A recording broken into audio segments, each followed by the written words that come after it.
Notre Dame's brand in '93 was the same as it is right now. I think it stands for excellence over time. It stood for the traditional power in college football. Notre Dame was the history of the sport. Lou Holtz had this team rolling. They had come close to winning the national championship a couple of additional times since 1988. The fans expected this to be a terrific year. I mean, it was Notre Dame back in the early 90s. I mean, we were coming off of, the 88 national championship. You expected to win at Notre Dame. Next, number 1, Florida State versus number 2, Notre Dame on NBC Sports. When summer is finally forgotten, as daylight dwindles sooner each day, look around the corner, just beyond Main Street. Chances are, there's a game in a backyard. Children in the midst of imagining. Some with a notion, innocent but powerful. You eagerly followed your team, listening to that distant voice. You couldn't sleep after a victory. Couldn't wait till the day when it might be your time.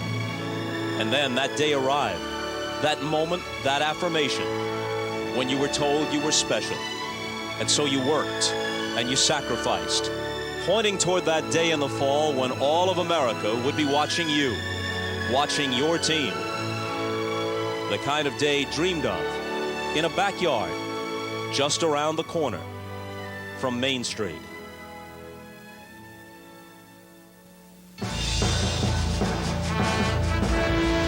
Here are the questions confronting number 1 Florida State. Are these to be the Seminoles who will at last run the full gauntlet of grueling competition and withering expectations? Is he to be Florida State's first Heisman winner? Is he to be, finally, a national champion? But between these hopes and their fulfillment, there is the myth, the stadium in South Bend, and history's team, Notre Dame. Here come the Irish. Here come the Irish. Here come the Irish. Here come the Irish. Here come the Irish. Here come the Irish. Here come the Irish. 11 national titles, 7 Heisman trophies. No other school has won as many championships. No other school has had as many All-Americans. And in their home, you also play against their past. Galloping shadows from 1924, echoes of legendary coaches. In South Bend, they've become accustomed to teams chasing championships. And now comes another, inspired by a tradition without equal. So here we are, perfect seasons at stake, a game in a perfect place, a collision for history. A school hoping to finally ascend to college football's summit. A school hoping to add to its already abundant legend. Number 1 Florida State and number 2 Notre Dame. The coming of a day dreamed of in backyards just around the corner from Main Street.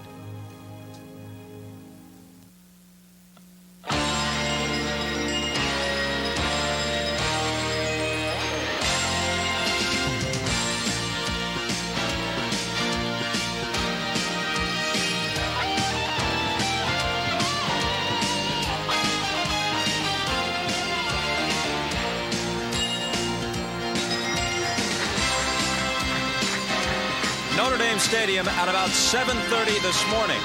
Around that time, the Florida State Seminoles were awakening in Michigan City, Indiana, peering out their hotel windows to check on their greatest pregame concern, the weather. And in that department, they seem to have caught a break. It'll be unseasonably warm. Not much rain before the game, nothing significant. Looks like they'll have every opportunity to exploit their acknowledged superiority in team speed. While they were making the hour's drive to South Bend, the Irish were attending Mass at Sacred Heart Basilica and then striding through the campus from church to stadium, looking to draw inspiration from forces both seen and unseen. And now to the scene inside Notre Dame Stadium, and a check on the weather conditions. 59 degrees on November the 13th. The wind could be a factor. That might be the only thing working against Florida State. Other than that, the Seminoles couldn't have asked for much more. In this, the battle between number 1 and number 2, presented by the United States Postal Service. Hi, everybody. I'm Bob Costas. And okay, we acknowledge it right up front. Some hype is inevitable in a situation like this. But really, understatement will do quite nicely, thank you. It doesn't have to be the game of the century or the game of the decade, because certainly it is the most anticipated college football game of the year, with the cast of characters, the setting, and the circumstances in place for a memorable game. Each team is 9-0. Each is riding an overall 16-game winning streak. You could say they're as close as 1-2. But just how wide is that gap this year? In fairness, Florida State would be an overwhelming favorite in this matchup if it were at Tallahassee or on a neutral field. And even here, even under the gaze of touchdown Jesus, they're about a touchdown pick. But still, it is Notre Dame at home, with all that implies, that gives this game its dramatic context and its competitive possibilities. Because keep in mind, over the years, whether at Notre Dame or elsewhere, Lou Holtz and his teams have thrived in the role of the underdog, registering some memorable upsets. If that's the scenario today, Holtz's second national title and Notre Dame's 12th could be within reach. For more, let's go to the Irish sideline. Here's John Dockery. Doc? Hey, Bob, in the context of what you say, what amazed me, startled me this week was the relaxed state of Lou Holtz, a normally very intense man, as you know. Before the game this morning, I asked him about his mood and the mood of the team. I think that we're going around and visiting them last night and talking to them. I think they realize that if we play well, we're going to win. And if we don't play well, we don't have a chance, and it's up to us to perform well. And you can't perform well if you're afraid or if you're nervous about making a mistake. This is the time just to go out there and put on a show. I think turnover is going to be a critical key, and I think this wind is certainly going to give us a greater challenge in our kicking game than previously. The win may be one challenge, but also the challenge of keeping his defensive backfield healthy. I was at practice on Thursday night. 3/4 of the starting defensive backfield stood on the sidelines. But John Covington's eye infection is healed, and Greg Lane's ankle is okay. Most worrisome was Bobby Taylor's pulled groin muscle. I talked to him a few moments ago in warm-ups. He said it was okay. He won't wear a sleeve. But, Bob, I have to wonder if his leg will hold up under the onslaught of the most explosive offense in college football. Doc, thanks a lot. For the benefit of history and context here, there have been 7 Heisman Trophy winners at Notre Dame, beginning with Angelo Bertelli and continuing through Johnny Lujack, Leon Hart, John Latner, Paul Horning, John Hewart, and most recently, Tim Brown. We mention this because Florida State has never had a Heisman winner until this year, when their quarterback, Charlie Ward, is considered a virtual lock regardless of how he performs today. Now, he sat out last week's win over Maryland to rest his aching ribs, but he is ready to go. And for more on that and the rest of the Seminole perspective, let's go to our own Heisman winner, O.J. Simpson. Juice. Well, Bobby, the good news for Florida State is watching Charlie Ward and talking to him. He looked great in warm-ups. He said he felt great. Now, his injury is very high up in his ribs. It's really right under his collarbone, right about here. And what they've done, he can't wear a flak jacket. They put a pad inside of his shoulder pad, like a donut, around the injury so that he doesn't get hit directly on it. The field is in great shape, the best shape I've ever seen Notre Dame field in. It's a testament that Notre Dame want to see the best team win here today. The most significant thing that I witnessed in the warm-ups was the play of Scott Bentley, the phenom freshman kicker from Florida State. He missed his last 9 field goal attempts, 5 to the right, 4 knuckleballs to the left. This game figures to be a very close game. So, Bob, that could be bad news for Florida State. And, of course, historically, Juice, we know all about missed field goals at the finish in big games for Florida State. Since 1987, Bobby Bowden's team is 73-9. Never lower than 4th in a final poll, second twice, but never first at the finish. In that stretch, they played any number of games that could have been called the game of the year at the time. When I talked to Bobby Bowden on Thursday in Tallahassee, I asked him if this latest edition of the game for the ages felt any different. Well, we feel like we've had one already with the University of Miami, and if we win this one, there'll be some more, you know. Does this one feel different, though? Does it feel different? A little bit. I mean, you know, at least when we played Miami, it was in Tallahassee, and we knew we had them in our backyard. And the big difference is now we go to somebody else's backyard and try to do the same thing. Not just any somebody else. No. It's South Bend. No, that's and it exactly makes a difference, right? Well, it really does. It does to me. I think it means more difference to me than it does my players. My players are so young, they don't know about all that tradition, to be honest with you. You have to remember, some of these boys were raised in orange groves. Some of these boys were raised on farms. Some of these boys were raised in the country. They don't know about all that tradition. But I did tell them about the tradition of Notre Dame. I want them to know it. They ought to know it. I mean, if you're a football player and you have and you want football, you need to know about Notre Dame. At least 35 scholarship players are going to be watching the game from the stand. So if any of you has any fantasies about running out of that stadium tunnel with your gold helmet shining in the sun, you best leave them right here. No, I did not take them to see Rudy, and the only reason, we hadn't been around where it was yet. But you actually would have? Oh, I'd love for them to see it. It'd be too difficult for us to get 100 boys and take them to the picture show. We've done that before, however, but I would love for them to see it. If the game is close, he was quoted, he changed his mind on this, but now he says, I'll go for 2 for the victory.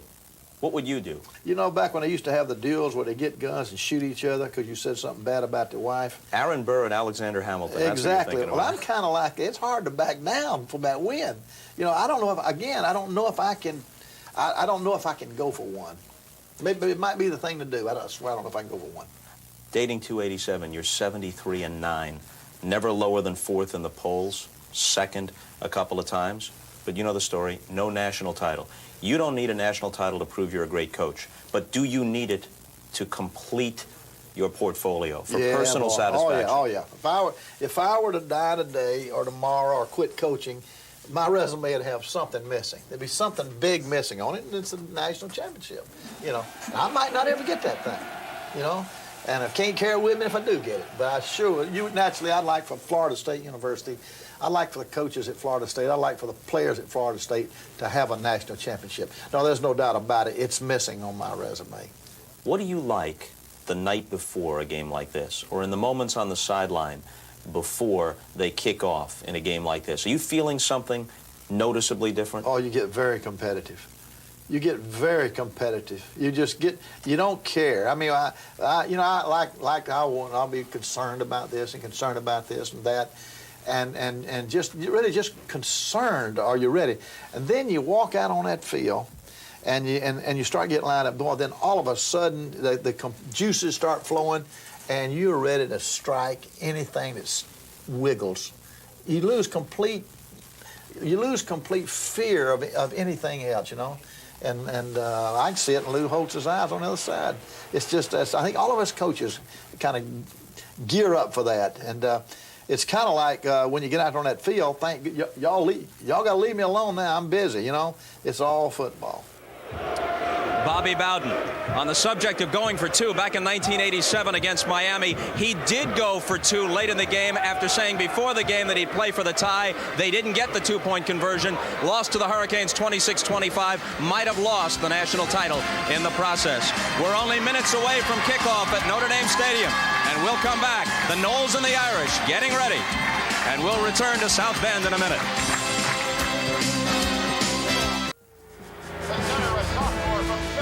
The last time the Irish played in a number 1 versus number 2 matchup was in 1989 against Michigan. Rocket Ismail ran 2 kickoffs back for touchdowns to give the top-ranked Irish a 24-19 win over the then number 2 Wolverines.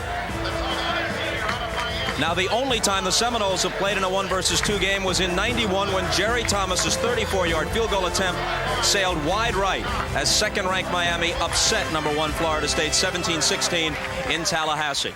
Upcoming, the 28th number 1 versus number 2 matchup in the last 50 years, although only rarely has it happened so late in the regular season. The scene has been set. Time for us to send it upstairs to the men who will call the game, Charlie Jones and Todd Christensen. Charles? Thank you, Bob. And where in the world would you rather be right now than here in Notre Dame Stadium? Let's start with the visitors. The number 1 team, Florida State. We start with their quarterback, Charlie Ward. And there's no doubt about it, the prohibitive lock for the Heisman Trophy. Charlie Ward, 16 touchdowns, 1 interception. As was mentioned 2 weeks ago, he was injured, sat out the Maryland game. He is fine today, ready to generate that fast break offense. And that fast break offense at the other end has an outstanding core of receivers. 85 catches worth between Kez McCorvey and Tamarick Vanover. Vanover is the man that can go the distance. He can break the long one. McCorvey is the one that comes up with the clutch third down catches. covering these gentlemen will be Bobby Taylor. John Dockery mentioned that he had a groin problem during the week. He is going to have to be 100% to cover the very high potent attack of the Florida State Seminoles. Now let's move to the attack of the Notre Dame Irish, and it starts with that forward wall, the front line. A young man, he's only 20 years of age, weighs in at 299. His birthday's tomorrow. His name is Aaron Taylor. And we talk about the speed of Florida State. It's personified on the other side, the power of Notre Dame. Aaron Taylor, arguably the best college lineman since Dave Remington. He is the one that opens the holes for the backs and helps to protect Kevin McDougal. And the unsung hero for Notre Dame could well be their quarterback, Kevin McDougal. He is the young man that said to Lou Holtz, "I'm the senior. I am the man who will lead you to the national championship." And up to this point, it's been more than just idle talk. He is the man that has done it 9-0. He is going to have an effective passing game today for the Irish to defeat Florida State. Let's go down to John Dockery. You know, we've heard before, these two teams are within inches of each other. Notre Dame came out early to watch Florida State head towards the field. Now both teams are lingering in the tunnel. They're posturing at one another. They're pointing at one another. You see the Florida State guys. Bobby Bowden is right in front of me, and he's trying to push his team out. Lou Holtz is restraining his team. But I'll tell you, the tension between these two is real and powerful and explosive. And it looks like the moment passed and there was no explosion. Back to you, Charlie. And the sellout crowd here at Notre Dame Stadium as they greet the #1 team in the country, the Seminoles of Florida State. And now the shine of the golden helmets as they come out of the tunnel. Underneath the goalpost, they will await their leader, Lou Holtz. They will break on his call. The #2 team in the country, Notre Dame.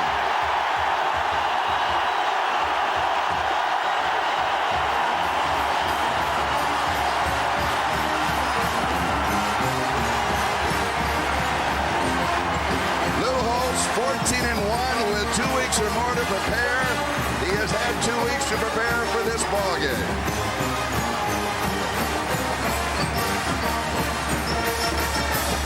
And don't go away. We'll be right back after these messages from your local station.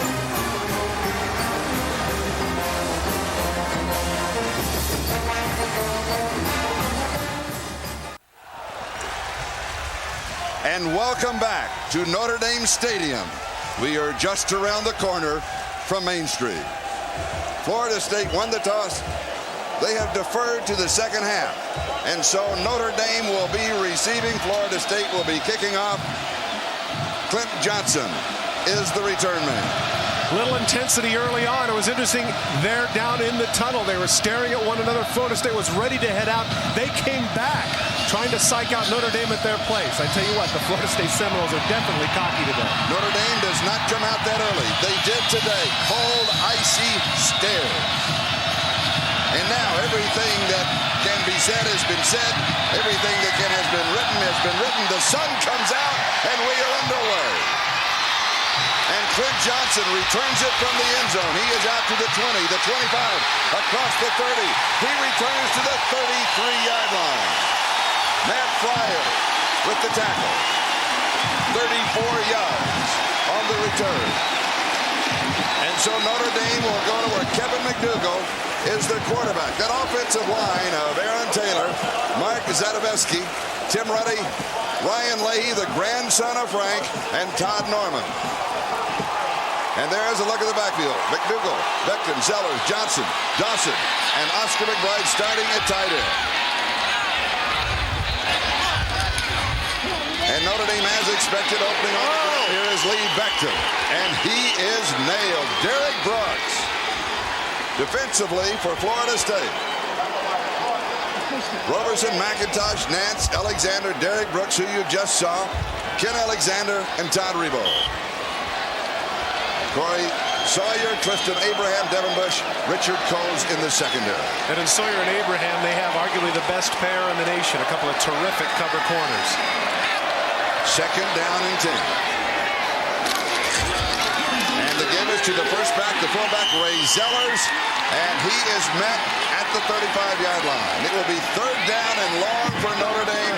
Derek Brooks makes his presence felt. Look how deep he is. He's at least 6 yards off the ball, and that means the Notre Dame offensive line can't get to him. Look at the penetration that he has. The neck injury, needless to say, is not bothering him at all.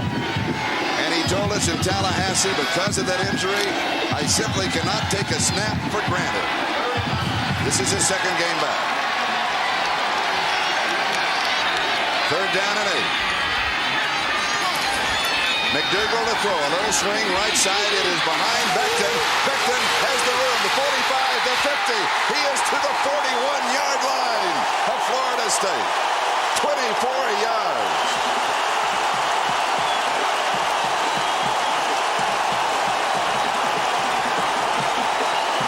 Screen set up well to the left side of your screen. You're going to see Becton just flare out. Blitz comes in. Good job by the offensive lineman and poor tackling downfield that enables Becton right here to just run through the safety. Big play for Notre Dame on 3rd and long. First down and 10. Florida State 41-yard line, opening drive of the game, no score. And here is Becton, and he is going to lose a yard to the 42. It'll be second down and 11, and Jim Nance, this is his first game back after having his knee scoped, the senior. He makes the tackle. Well, don't forget that John Nance also last year at this time had a bump on his neck. It turned out to be a tumor. He had to go in wondering whether or not he was going to be able to play again. Fought back from that, and then as you mentioned, knee surgery as well. He's got to be one of the happiest men on the field today, overcoming a great deal of adversity. Lee Becton has 2 carries. He has lost a yard for Notre Dame. Play action fake. McDougal throws. Pass is complete. Here is Lake Dawson. And he goes out at the 35-yard line. Pickup of 7 yards on the play. And Devin Bush picked him up for the Seminoles. Crucial to the success of Notre Dame today is their ability to get the play action pass. Here you can see the interior fake to the quarterback. Just a little bit of an out route there by Lake Dawson. McDougal puts it right on the money. Now they're able to come up 3rd and about 5. The ball just outside the 35-yard line of Florida State. No score, opening drive. 12.5 minutes left to go, first period. McDougal play action, has time, throws, passes dropped. Ray Zeller, incomplete. It'll be 4th down.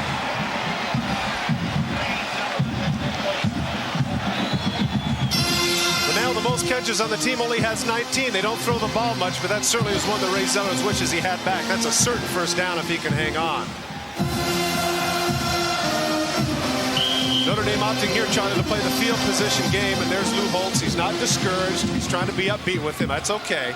And Adrian Gerald is the punter, and he just wants to pooch it down around the 10-yard line. Interesting point that Lou Holtz made to us yesterday. He says he's very critical during the week of his players, but on game day, nothing but positive. You'll never see me criticize. That was interesting right there. A little pat on the head. Fair catch is called for and caught at the 10-yard line by Corey Sawyer. We have no score. We have 12:26 left to go in the first period. Back in a moment. Welcome back to Notre Dame Stadium. Florida State on offense for the first time in the ballgame. Offensively for the Seminoles. That offensive line of Juan Laureano, Louis Tyre, Clay Shiver, Patrick McNeil, and Marvin Farrell. Charlie Ward will lead the offense. Sean Jackson, William Floyd, Matt Fryer, Kevin Knox, Lonnie Johnson. Don't forget Kez McCorvey and Tamarick Vanover come in to contribute when they go to the 3 and 4 wide packages, otherwise known as the fast break.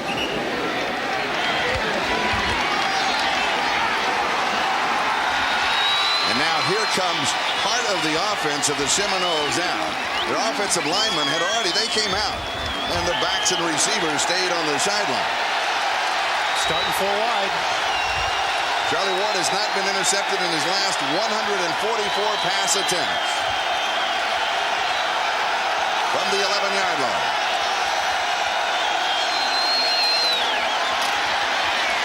Good protection, little swing near side.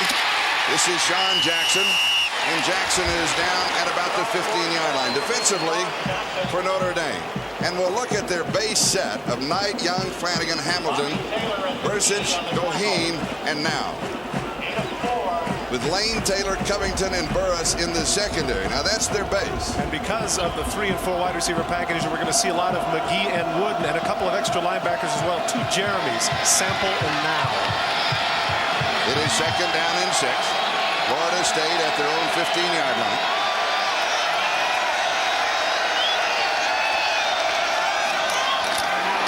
Ward with a handoff, and there is absolutely nothing there for Shawn Jackson as Jim Flanagan closed the hole immediately. And one thing that is overlooked with the Florida State Seminoles, Charlie Ward in the fast break passing attack, they do have an outstanding running attack. Shawn Jackson averaging 7 yards a carry. The freshman you'll see in the ballgame, Warwick Dunn, averaging 8.2 yards a carry.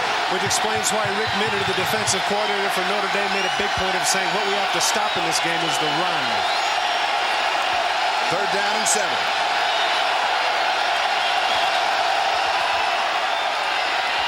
Four-man rush for the Irish.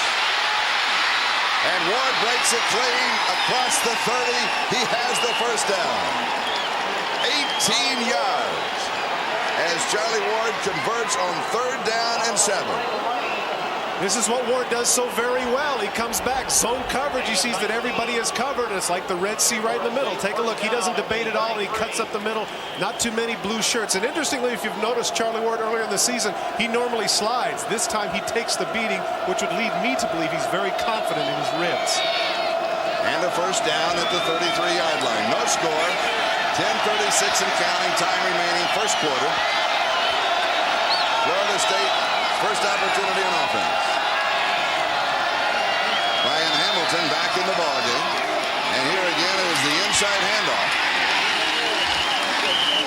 And Shawn Jackson, the senior from New Orleans, is stopped by Jim Flanagan.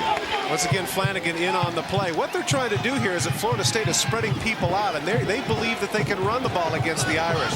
Take a look at the inside handoff to Jackson. Gets a good block, but Flanagan, actually look at the double team in the middle is what he comes off of to make the play. Otherwise, it had a first down. Excellent play by Flanagan on the interior. Second down and 6. Florida State not using hand signals as they have in the past, but rather Charlie Ward, he gets a play and he shouts it to the lineman. They pass it down. Over the middle, pass is dropped, incomplete. Kevin Knox, the intended receiver, a flag is down. Good calls by the official. Even though the flag came in a little bit late, it was clear that Greg Lane hit him a little bit too soon.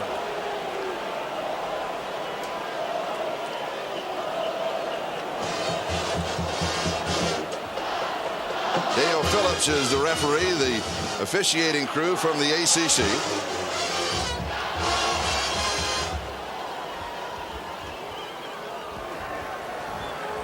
We have pass interference on the defense. That's a spot foul and an automatic first down.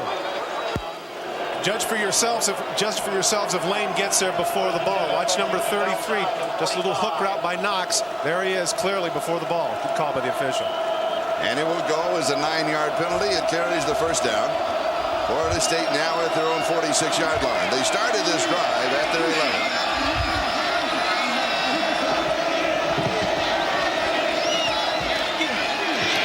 Now that is a lateral. He can throw off of that. Has a man wide too far.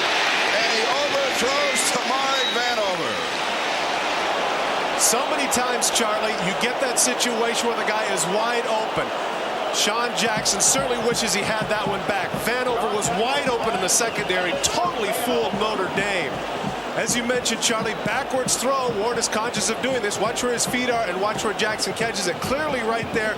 Now look at how wide open Vanover is. He tries to lead him. Big mistake. Just throw the pop fly, let it quail, let it go end over end, do whatever it is you want to do, but get it to number 80.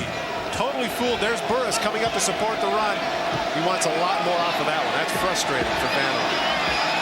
So an opportunity slips away from the Seminoles. Second down and 10 at their own 46-yard line. Sixth play of the drive. Just over 9.5 minutes left to go. First quarter, no score. This one is over the middle. This pass is complete. It's McCorvey. McCorvey to the 45-yard line. This is close in Irish territory to the first down as Justin Goheen makes the tackle. It's really only the second ball that Charlie Ward has thrown downfield. Otherwise, he had loop passes out to Jackson. He's trying to find some openings here in the secondary of Notre Dame, being very careful. People get the idea when they think of the fast break offense, this is a ball that's thrown all over the field. Charlie Ward has a 70% completion percentage, and that is outstanding, which means that he throws a lot of short balls, very controlled passing game, and that was something that Rick Mitter pointed out. He said people don't realize that. Very accurate passer. Chains are out for the measurement. And it's a first down. Thursday, we were in Bobby Bowden's office, and he was explaining to us about the evolution of Charlie Ward going from the quarterback under center to the fast break. And as he was explaining it, he was doing it over tables and behind chairs. And he was sprinting to his left at the door and trying to throw back to his right. Yeah, but he gave us a great insight to the fact that Charlie Ward is a point guard in basketball, and from this offense, he can clearly see the field. And clearly, even though he'd had his 64th birthday on Tuesday, he had plenty of enthusiasm and energy to point it out for us. He gave us visual aid. It's tremendous. First down, 45-yard line. This is the outlet pass. This is to Sean Jackson, and Jackson to the 40 to the 38-yard line. It'll go for about 7.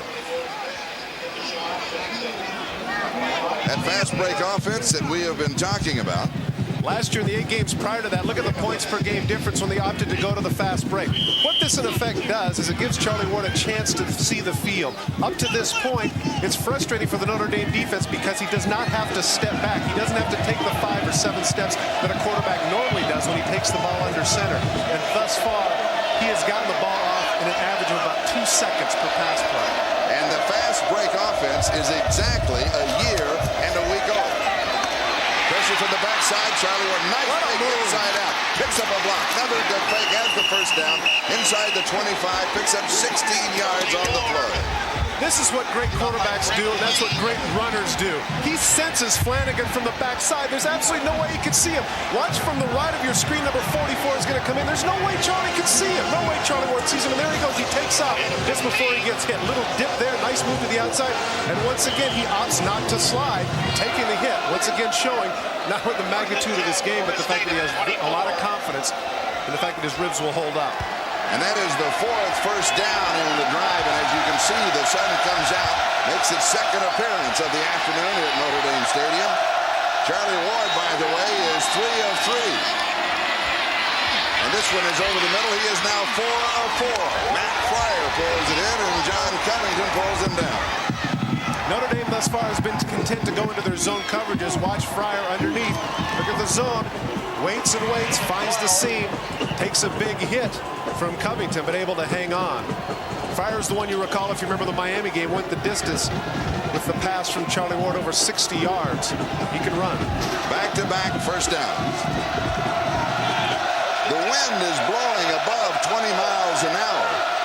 And in the first quarter, Florida State has the wind at their back. And on this drive, it has been clear sailing. Here they come. Pass complete, right side, touchdown, Kevin Knox.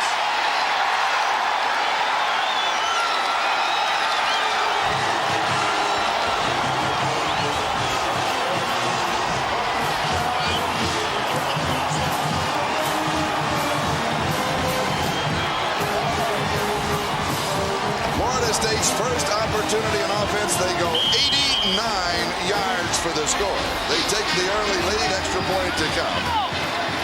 Andy Cannell is the holder, Andy Crow the snapper, and the kicker, the freshman from Aurora, Colorado, Scott Bitler. And that is right down the middle. You live with the blitz and you die by the blitz. Rick Mitter decides here he wants to come. Watch the left of your screen. 7 people are going to come. But it's just an excellent blitz adjustment on the part of Knox. He just hooks up. Ward gets him the ball quickly, spins out of the tackle, touchdown Seminoles. Once again, getting the ball off quickly. Ward saw it coming. Now his Seminoles are up 7-0. And the touchdowns match his number, 17 on the year.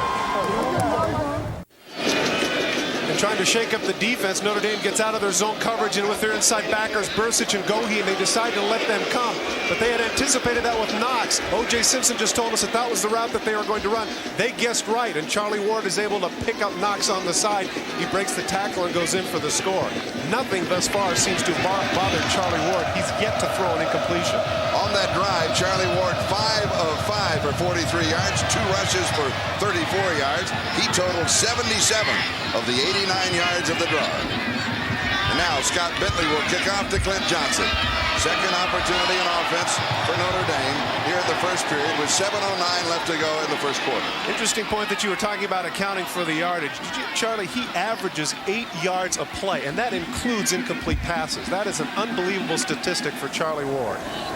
Clifton Abraham, the cornerback, will hold. That's because the wind keeps blowing the ball off of the tee here. And here is the kick. And this one sails with the wind out of the back edge of the end zone. Touchback will bring it out to the 20-yard line. We'll step aside for a moment. Florida State leads it 7-0. Here in the first quarter, Notre Dame is going into the teeth of the wind, gusting to 20 miles an hour. They have a first down as they start following the touchback from their own 20-yard line. Ray Zeller's the first back through. It's open. Wow. And the offensive line of Notre Dame makes its first statement of the afternoon. 18 yards by Ray Zeller. One of the advantages of being short right here, Ray Zeller is just a little under 5'11". Watch as he ducks under the tacklers for Florida State. Looks like look at that, right underneath. Tackle should be made there by Nance, but he breaks into the secondary. Abraham hangs on, but Zeller's big run for the Irish. He gets an assist from Richard Coase. First down, Notre Dame's 38-yard line.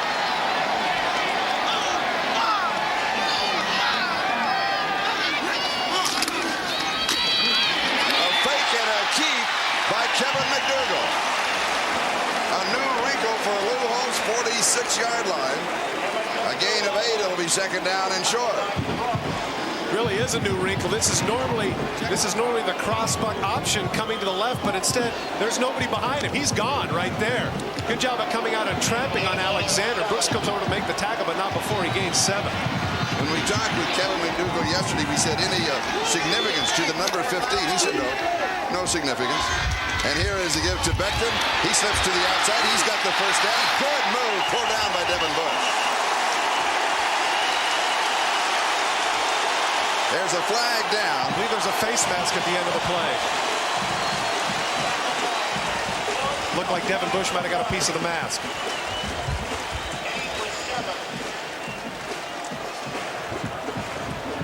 We have a face mask on the defense. 5 yards.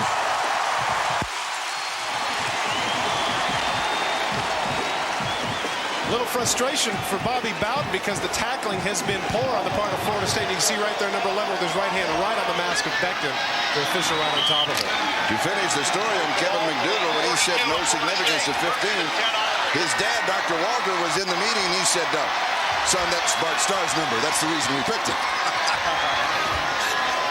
First down, Notre Dame. Here's Becton. And he leans across the 38 to the 37-yard line. John Nance pulls him down. Remember Lee Becton, second play of the USC game here at Notre Dame. He went some 70 yards. We asked him about it yesterday. He said, I'm not that fast, but when you're scared, you run a little faster. Well, he's been so scared. He's had 4 100-yard games coming into this one. If he could get his 5th 100-yard game today, he would tie the all-time Notre Dame record set by Alan Pinkett. Second down and 5. He now has 11 yards and 4 carries in the ballgame. Notre Dame continues to flex out their tight end, trying to get a mismatch in the secondary. Pass is complete to Clint Johnson. And let's see where they mark it. They're going to spot it at the 32-yard line, and that is close to the first down marker. We may be looking at another measurement. Corey Sawyer is the man who brought him down. Trying to spread Florida State out a little bit, just a little out route. Once again, nice throw right on the money. Good job of holding on to the ball when he gets his legs taken out from under him.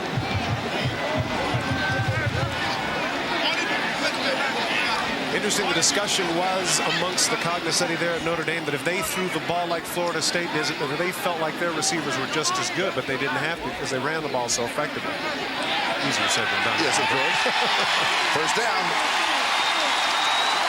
Kevin McDougal has now completed 3 of 4 for 35 yards. He's been averaging 15 passes a game. Lou Holtz said we may go to 25 a game. We asked Kevin McDougal about it. He said, well, my dad always counted me down 3, 2, 1, and I'd throw for the winning touchdown. What about this game? He said, this game is living your dreams. First down, 32-yard line, Florida State. Seminoles lead it 7-0. Play action, fake. Wide open passes underthrow. Bounce to Lake Dawson, and he was open, and Kevin knows it.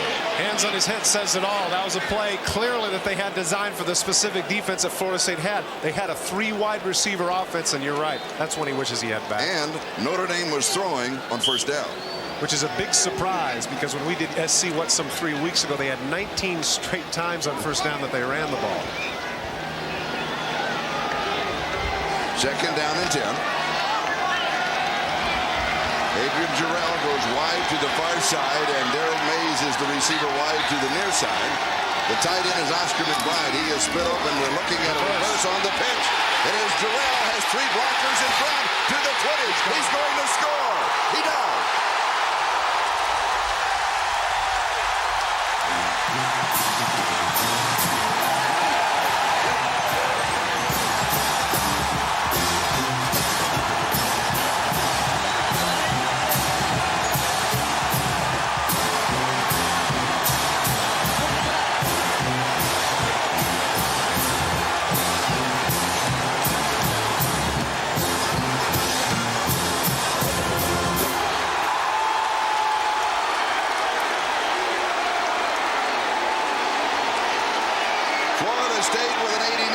Touchdown drive.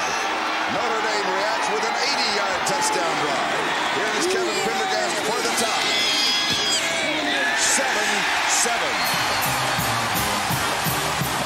We talked about how Lou Holtz with 2 weeks to prepare could do this. Take a look at the white shirts. All the white shirts are going to get up here. There's going to be a phalanx of blockers right here for Notre Dame. What happens with team speed a lot of times is you over-pursue. That's exactly what happened to Florida State here. Look at the number of blue shirts downfield. Only 2 white shirts that they have to get. They're completely outmanned. Jarrell, easy 32-yard touchdown. And we'll be back with a kickoff. In a moment, we're tied at 7.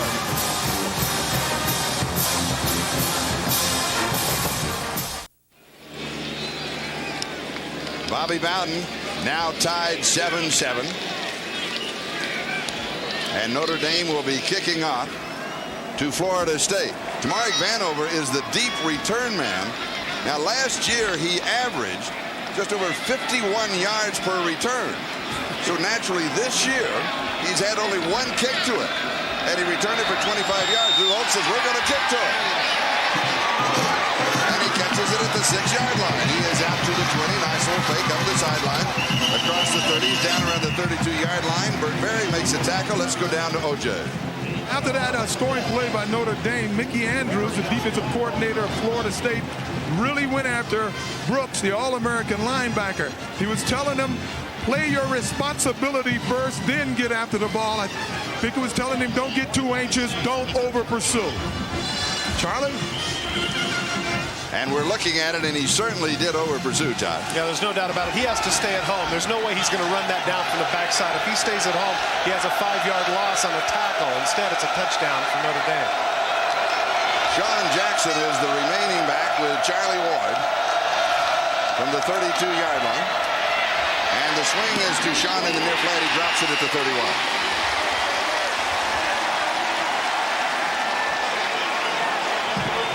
Lou Holtz was talking about his keys to victory with regards to the offense of Florida State. Here are some of the key things. Hold Ward to 10 net rushing yards, and what that meant is that they had to sack him if he got a big run. Limit FSU to 50 yards after the reception. And, of course, hold them under 100 yards rushing. Now, in the first 2 points in the first series, Charlie Ward already has 34 yards rushing, and the receivers already have 32 yards after the catch. Ward to throw. Over over the middle into coverage. Pass is complete. And this is Tamarick Vanover with the reception. And Brian McGee, the nickelback for Notre Dame, makes the tackle. Charlie Ward throws it in a crowd. Once again, zone defense on the part of Notre Dame. Vanover finds his way behind the linebackers. Look at all the blue shirts and look at how he threaded the needle. What a throw by Ward. And it's a first down at the 44-yard line. And Warwick Dunn, the freshman from Baton Rouge, makes his first appearance in the ballgame.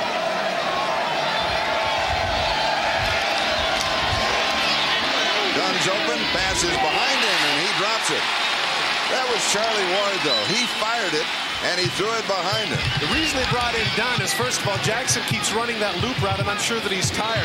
Dunn in the open field is dynamic. He's the one they want to get the ball out here because of the drops of the linebackers. Look at how much room he had to run.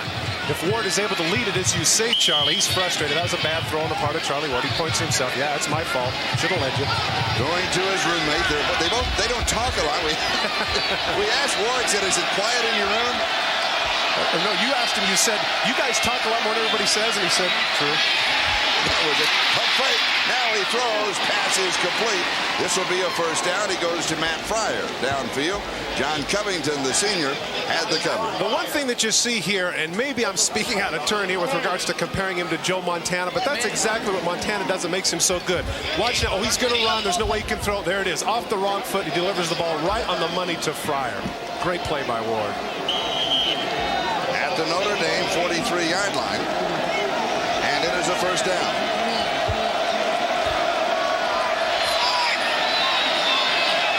And now to the I formation, and William Floyd is in as the fullback. Charlie throws out a spin outside by Fryer down the sideline, and he is bumped out of bounds. Back-to-back first downs for the Seminoles. Justin Goheen makes the play, a gain of 15. Shawn Wooden, the corner who had him on that play, is a nickel back, not normally in there. A little bit of a hook route, gets in the ball. Look, a little 360 move, cuts to the outside. Wooden right there gets faked out. Fryer getting some extra yardage needed by the Seminoles there. The ball at the 27-yard line of Notre Dame. The Irish now with 6 defensive backs. Ryan Hamilton checking back into that defensive line.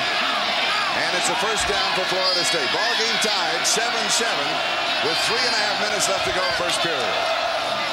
Charlie Ward, good protection over the middle and through the hands of the intended receiver, Kes McCarvey. It'll be second down and 10. We mentioned earlier the great yards per play percentage that Charlie Ward has, averaged 7.4 yards per play. That's the team. Charlie Ward himself averages nearly 8 yards per play. Now today it is approximately 11 yards per play for Charlie Ward, and that includes incomplete passes.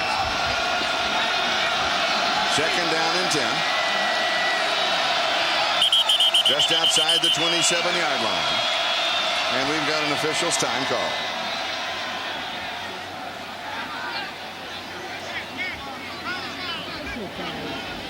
This may be the only time this afternoon it will be quiet here at Notre Dame Stadium. So savor the moment. Interesting here in the second drive, Charlie, even though they were successful with the fast break, they've gone back a little bit to some of the I formation, trying to throw some different wrinkles at the Notre Dame defense. Charlie Ward, 8 of 11, 84 yards and the touchdown pass. And those 3 incompletions, we might add, were drops. Otherwise, he might be perfect at this point. Second and 10. He goes downfield. It is almost intercepted. Jeff Burris, who had a dream Thursday night that he would have an interception, that he would return for a touchdown, almost had his dream come true. Bad throw here on the part of Charlie Ward. He should have taken off and run. He saw Fryer open, but he didn't see Burris playing center field, who came over. Ball, fortunately for him, a little bit high, and Burris couldn't bring it down. So it is third down and 10. One of the strengths of the Florida State team is their third down percentage, over 57%.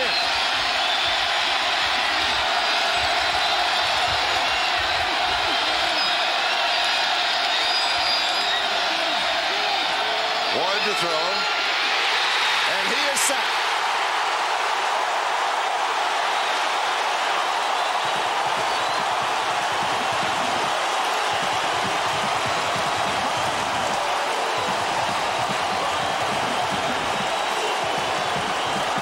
This is a big sack for a lot of reasons. Not only is it only the 7th time he's been sacked all year, but it takes him out of field goal range, because you would have had to figure that with the win, they would have attempted approximately a 46-yard kick, but they're going to anyway. With Scott Bentley, the young man who was on the cover of Sports Illustrated.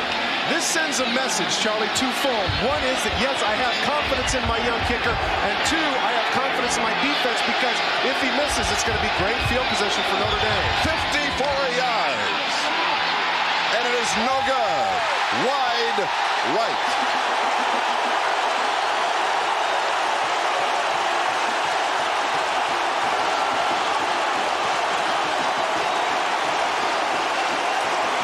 Don't forget that O.J. Simpson pointed out that during practice he missed his last 9. Plenty of distance on that one with the wind. But as was mentioned by Charlie, hurt so many times there at Florida State, wide right. Ball sails clear into the stands. Don't forget, this is a man that kicked 10 field goals over 60 yards when he was in high school. So he certainly has the leg. Take a look at his reaction here as he punches it just to the right. He knows he has the distance. Come on, come back, come back, come back, come back. No, not going to happen. And Notre Dame takes over at their own 36-yard line. First down, we're tied at 7. Lee Becton. Becton, head fake outside, comes back inside, first down. 14 yards for Lee Becton. Clifton Abraham with the tackle. Offensive line showing their dominance once again at the line of scrimmage. Take a look at the white shirts. Look at the gap that Becton gets, and watch the block at the top of your screen by Lake Dawson. Look at the persistence of the wide receiver right there, pushing the safety out of the way, enabling Becton to get the first down. Great job downfield blocking by the receivers for Notre Dame. 2 minutes left to go. First quarter tied at 7. And Ray Zellers, the fullback. He'll pick up close to 5. It'll be 2nd and 5. John Nance with the tackle. Interesting point. Even though Notre Dame does not have this in their arsenal, this would be a good time for them maybe to go with a no huddle. They certainly have Florida State's defense on its heels and reeling. They're doing exactly what it is they want to do. And as Lou Holtz told us, that as you look at the yards per carry of Lee Becton, Randy Kinder, and Ray Zellers, that is their average on the year. Lou said they want Florida State to think these guys just won't go away. Well, we're going to be there all afternoon. And here is the pitch to Becton. Stops, reverses, cuts back inside the 40, 39. First down, Notre Dame. 3 different occasions now, the secondary tackling for Florida State has been bad, and Brooks is down.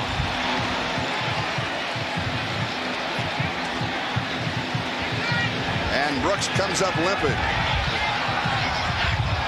Brooks is there at the end of the play. I think his foot got tied underneath him. This would be quite a blow for Florida State if he can't return. And Becton is stunned. He comes out. Here's the hip. Here's number 10. He gets blocked in one hand. Take a look at the left leg. He folds back on that ankle. Both Zellers and Becton were on top of that leg. Oh, a double whammy. Watch the angle. Take a look at the left leg. Get stuck. Zellers blocking him, and then Becton at the end. It'll test the flexibility of that quadricep as the ankle folds underneath. And Randy Kinder replaces him. He's the ball carrier. He tries the left side. From the 39-yard line, he's going to pick up a couple to the 37. It'll be 2nd down and long. Notre Dame has now rushed to this point for 99 yards. Derek Brooks getting his ankle looked at. Hopefully for him, if he's resilient and just folded back. A lot of times when his cleats are stuck, that's what happens. And Becton over on the sidelines, evidently he's painful as well. Oh, he was stunned. He was stunned, and they helped him out. 2nd down and 8, 37-yard line. First quarter winding down. And we have a flag down.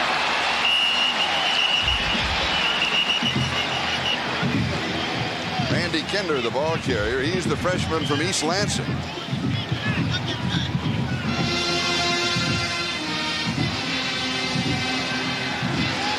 Notre Dame players saying that Florida State lined up offside. More than likely they'll take that and get the down back. Clearly at this point, Mickey Andrews, defensive coordinator for the Florida State Seminoles, has to reconsider some of his fronts. They have some big gaps up front, and they might want to consider going with a few more of their 8-man fronts. But what Lou Holtz has done as we get the call, We have offsides on the defense. 5-yard penalty. What Lou Holtz has done, much to the surprise of the Seminoles, is he's come out with some 3 wide receivers. And, of course, when you have 3 wides, that forces your safety to go out and play one of the wide receivers. And that takes you away from the 8-man front. And that's one of the reasons why Notre Dame is running the ball so effectively. Second down and 2, the ball at the 31-yard line. We're taking the countdown to the end of the first quarter. Notre Dame says, okay, we'll let it run out.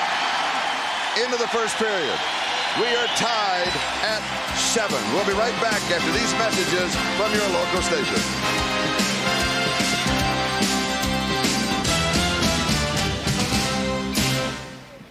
Notre Dame's brand in '93 was the same as it is right now. I think it stands for excellence over time. It stood for the traditional power in college football. Notre Dame was the history of the sport. Lou Holtz had this team rolling. They had come close to winning the national championship a couple of additional times since 1988. Fans expected this to be a terrific year. I mean, it was Notre Dame back in the early 90s. I mean, we were coming off of, the '88 national championship. You expected to win at Notre Dame.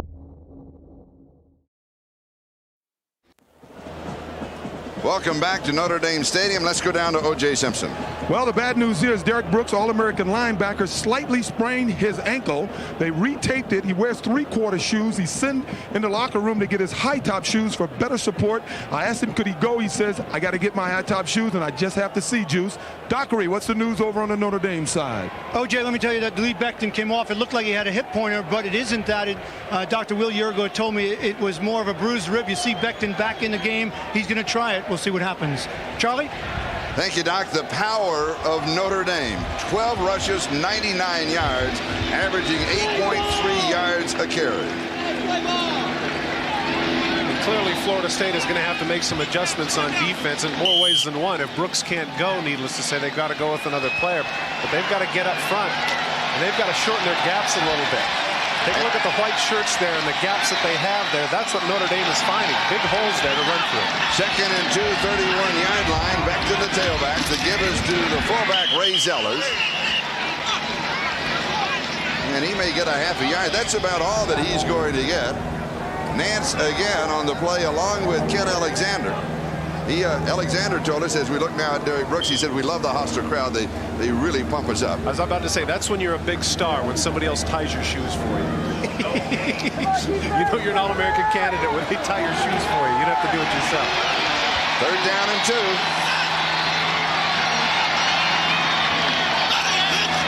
Florida State was short a man, and he arrives in the secondary as Becton goes over the top. He's short.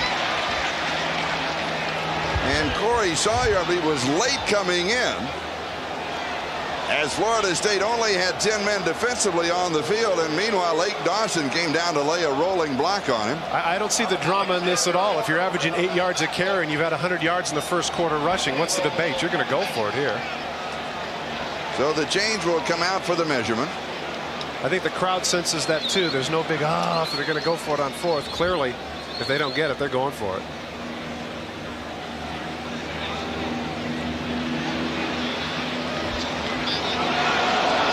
About half a yard.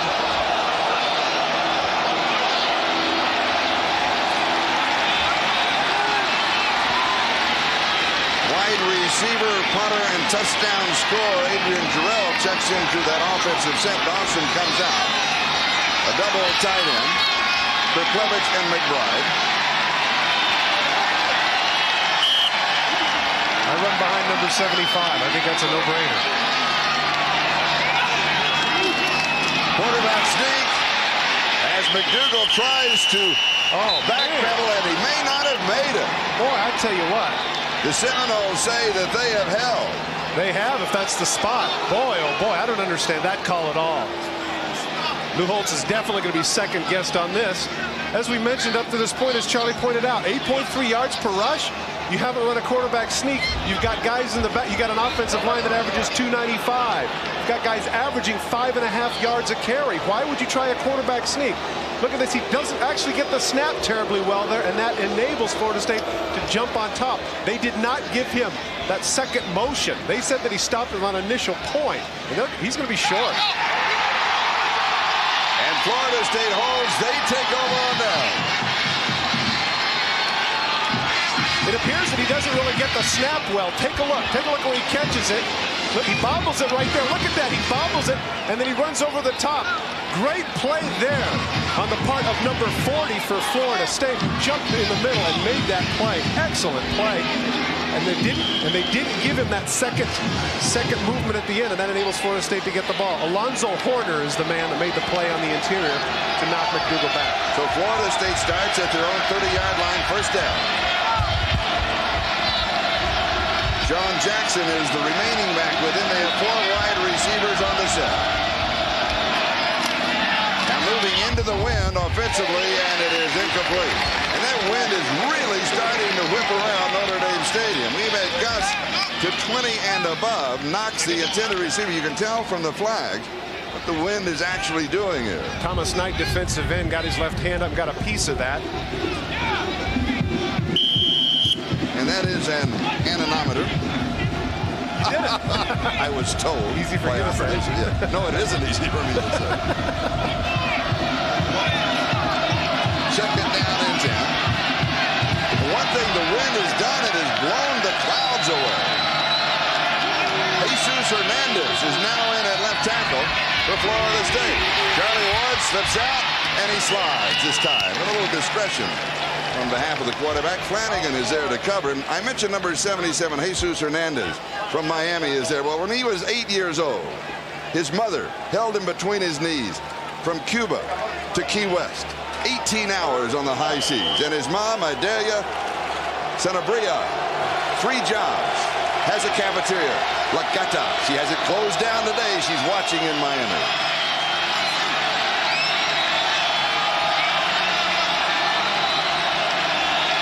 Third down and 7.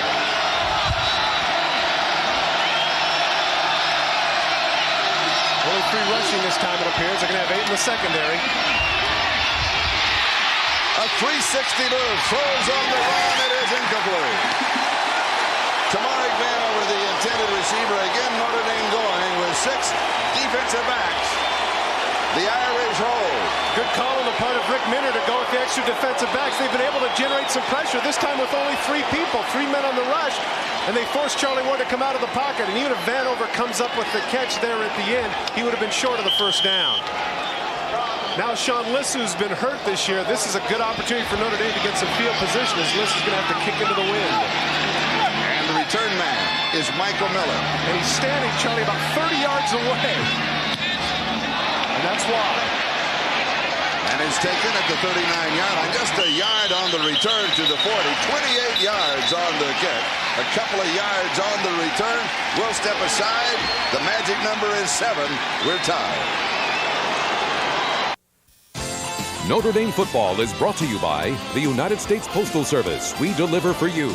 By Subaru, what to drive.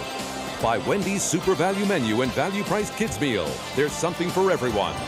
And by Cotton Incorporated for America's cotton producers. Cotton, the fabric of our lives. The Leprechaun and 13:03, time remaining. First half tied at 7. Number 1, Florida State. Number 2, Notre Dame. The Irish have the ball, first down at their own 40-yard line. And you have to wonder if Derek Brooks is hurt a little more than he's letting on. He's trying to flex it and trying to get ready, but hey, it doesn't do any good on the sidelines. Got to do it on the field.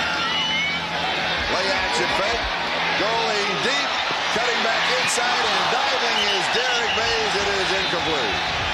Tristan Abraham had the coverage, and he tried to pin him against the sideline. Had great coverage there. They went for the distance. We mentioned the great cover corners in the tradition of people like Terrell Buckley, Deion Sanders, Leroy Butler, Bobby Butler, Abraham. Great coverage there. Miller never had a chance. So it'll be 2nd and 10 at the 40-yard line.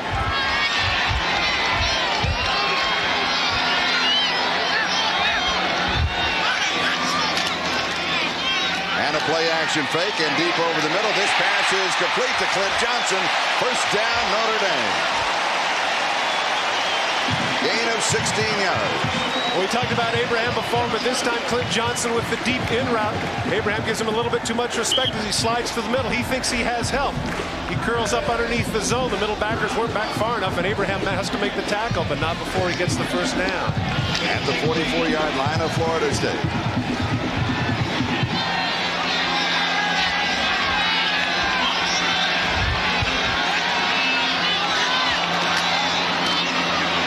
And here is Becton.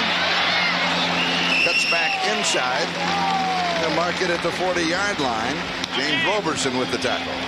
One of the things about the offensive line for the Irish, everybody talks about how big and how strong they are. That's not all. They're bright, too.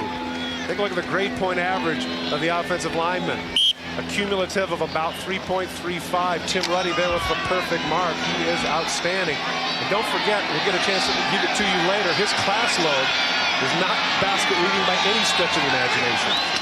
Notre Dame over the century mark rushing, and here is Becton, and he just keeps going. 30-yard line, first down, Notre Dame. Tyron Marion and Clifton Abraham with the stop. Again, we give a lot of compliments to the offensive line of Notre Dame, but truly the secondary and linebackers of Florida State are not making the tackles. Look right here.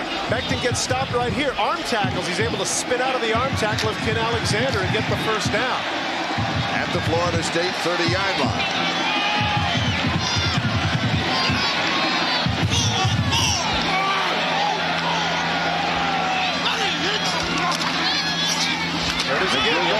Right side to the 26. Roberson with the stop. We mentioned Tim Ruddy's course load and the fact that he's just not cruising by. Take a look at some of these categories and some of the classes that Ruddy has. Statistical quality methods, robotics, business principles for engineers, mechanical engineering for senior project. I tell you what, it's hard enough just to say it, let alone the fact that this guy's going to the classes. And look at that. Perfect. 4.0 out of 4.0 the last 2 semesters. And his secret project, an announcer robotic. We have to watch that man. That's right. He's dangerous. Second down and 6. Becton. He is clear. 15, 10, 5. Touchdown.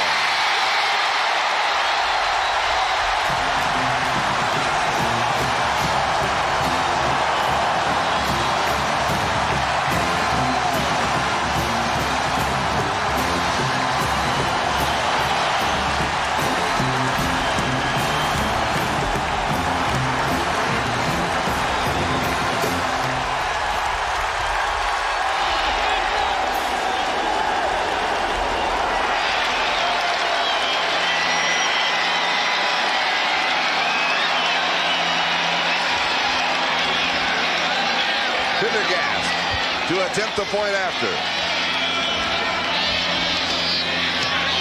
And it is good. Dead. Solid. Perfect. 60 yards. 60 plays. And Notre Dame leads 14-7. Strong side of the left sideline. Take a look at Zadabeski, and then coming off is Taylor, who bumps the linebacker. Look at the hole. But that enables Becton to cut through. That's just a huge hole. He doesn't have to be blazing fast with those kind of gaps. And he lopes into the end zone. And we'll be back with a kickoff in a moment.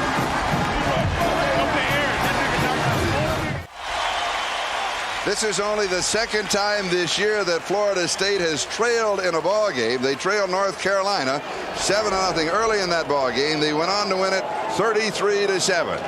This afternoon, number 1 against number 2, Florida State trails Notre Dame.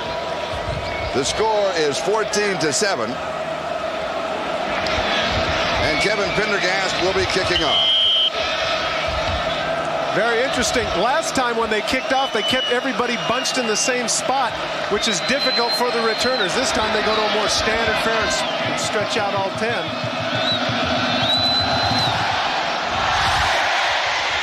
Vanover through the end zone.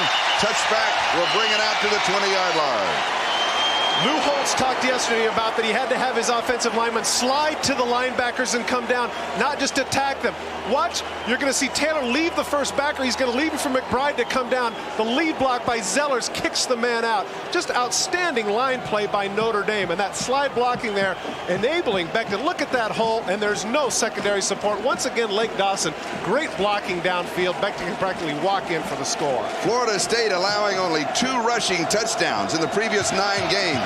They have allowed 2 today. The power of the Irish. And that's what the defensive coaches are talking about right there to the interior man. They're sliding to you. You have to make the adjustments. John Jackson, now this is a backward pass, and he wants to throw again. Now he throws another backward pass. This is to Charlie Ward. He slips and falls at the 6. It was a double backward pass. They could throw off of it. They'll lose 14. 6-yard line. Bobby Bowden is known for his gimmicks, but this is just not a good time to do it. It sends a message to your team, hey, we're down by 7 in a hostile place. This is what we have to resort to. I don't like this play at all, especially in your own territory.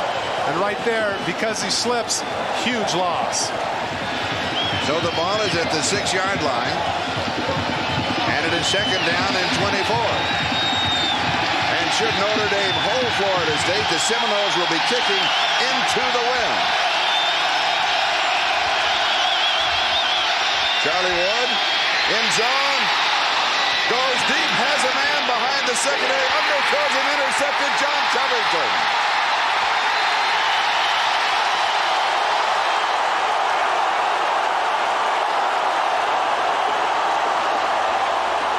We have a flag down. Some altercations at the end of the play. It was talked about the fact that the wind was going to be a big concern to the passing attack of Charlie Ward, and in this case, that's exactly what it was. He had him open for the touchdown, but he couldn't get him the ball.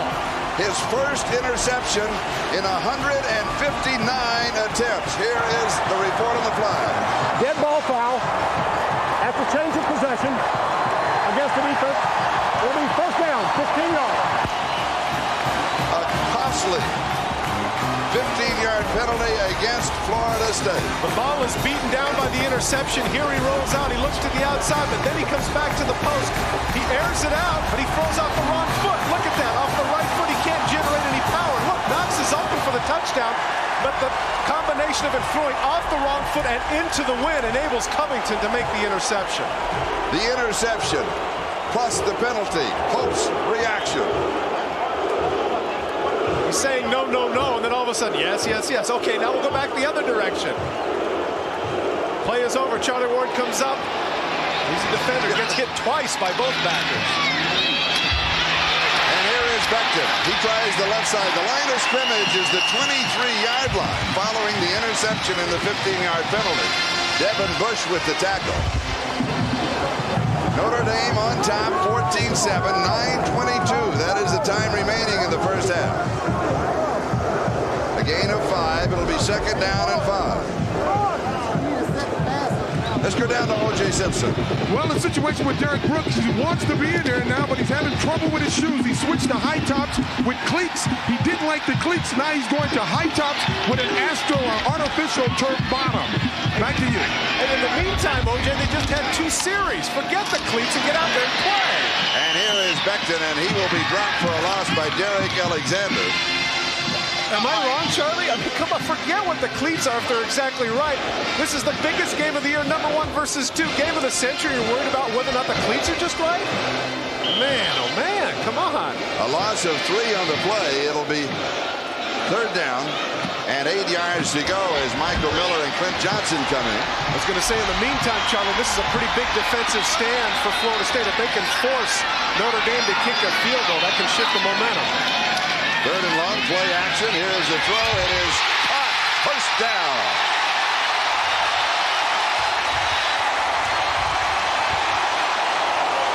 Michael Miller, the junior from Missouri City, Texas. This is where an underthrown pass actually pays off. Take a look at Miller on the slant. The ball be thrown behind him. And as Bush comes over, if he led him perfectly, Bush would have been able to make the play. Instead, the ball is thrown behind. Miller comes back, and his body is between Bush and the football. Otherwise, Bush can make that play. Paul Fela is now the quarterback. This is the goal line offense. And the give is to Jeff Burrow. Burrow into the end zone, touchdown.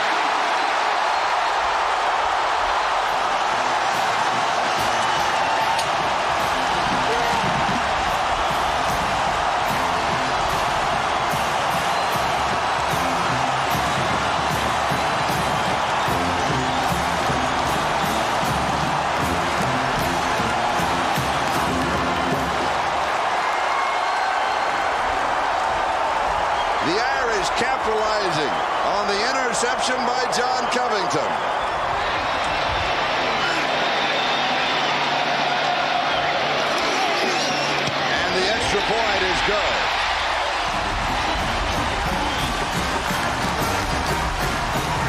This is atrocious tackling on the part of Florida State. They get it stopped up by Burris. Look at number 10. That's Derek Brooks in on the play. His first play back, and he can't make the play. Burris runs right through Brooks for the third touchdown for the Irish. Look at that. Number 10 just can't get him. And Notre Dame leads 21-7.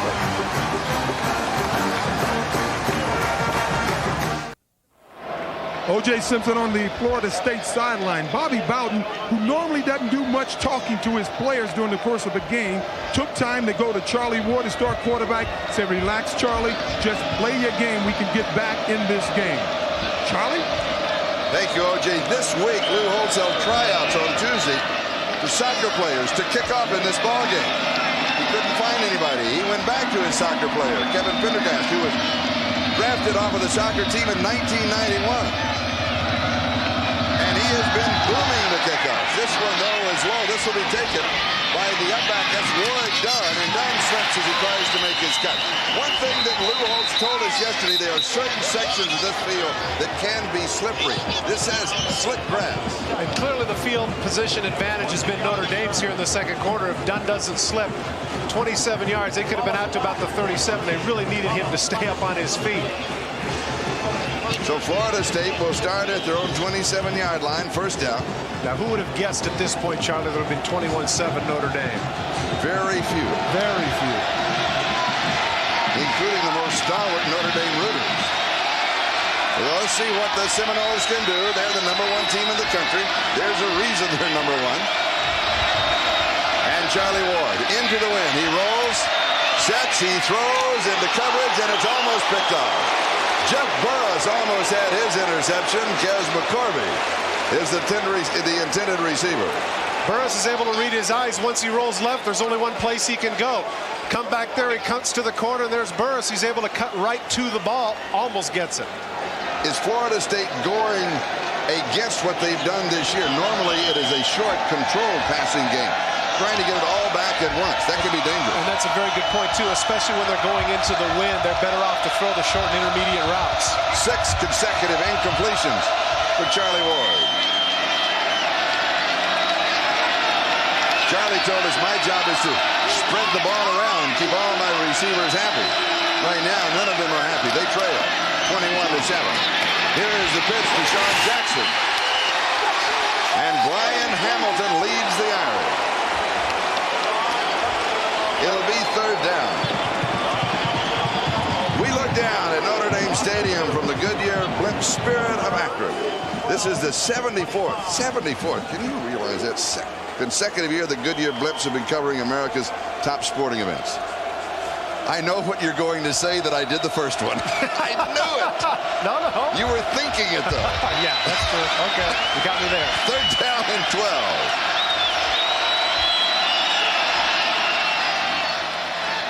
And we have time called. On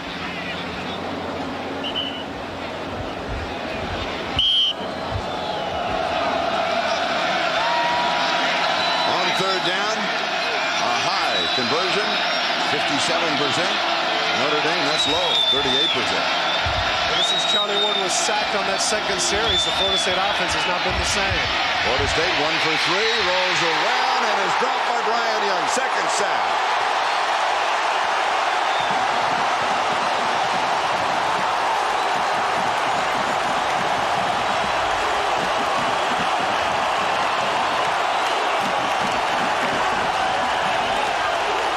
Frustrating for Lewis Tyre because he actually blocks Bryant Young into him. Take a look in the middle on the left of your screen. Here comes Young. Now watch. He'll get in. 66 will block him right into Charlie Ward. He doesn't know that Charlie is spinning out. He assumes he's still in the pocket. How important that sack. It is 4th and 25, kicking into the wind. Pretty good kick. Not a bad kick.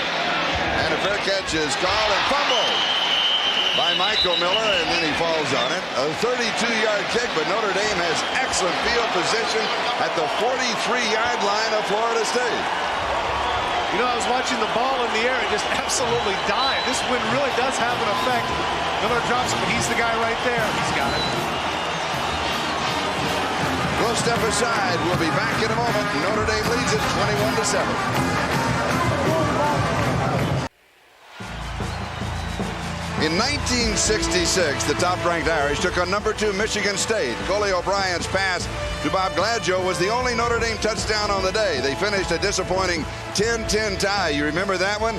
Notre Dame did have the ball on their own 30 with time to run a few plays, but Coach Ara Persiegian elected to fall on the ball, take the tie, and he took a lot of criticism for that decision. The next week, Notre Dame went on to beat SC 51-0. Becton on the pitch out, and he is hit at the line of scrimmage. No, he's going to lose a yard. From the 43 to the 44, it'll be 2nd down and 11. John Nance with the stop. Remember earlier in the game we talked about the keys to victory and how it appeared that Florida State had gotten off to such a great start.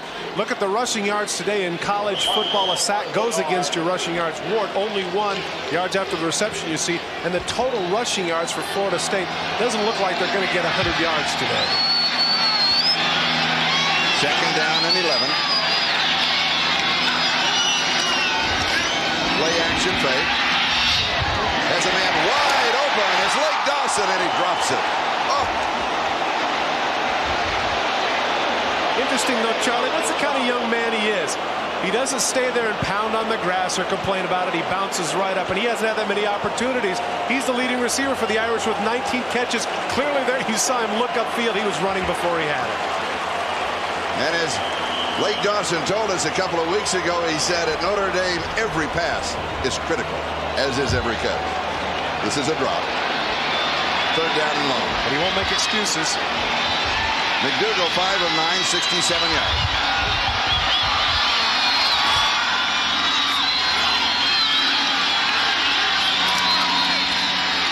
The drop throws almost picked up. Lucky to get that one back. Corey Sawyer was going for the interception. It'll be 4th down. Charlie, this is the first time that Notre Dame has been stopped really by Florida State. You recall in the first drive of the game, Zellers dropped the pass that certainly would have given them the 1st down. Since that time, 3 straight touchdowns. This is the first time legitimately Florida State has held.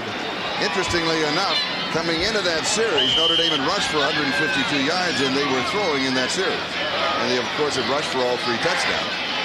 Adrian Jarrell will be kicking to Sawyer. You want to second-guess Holtz after they're up 21-7? No, I just was pointing out a fact. Okay. It's called a lower third by the announcer. This has just popped up in the air. Fair catch is called for.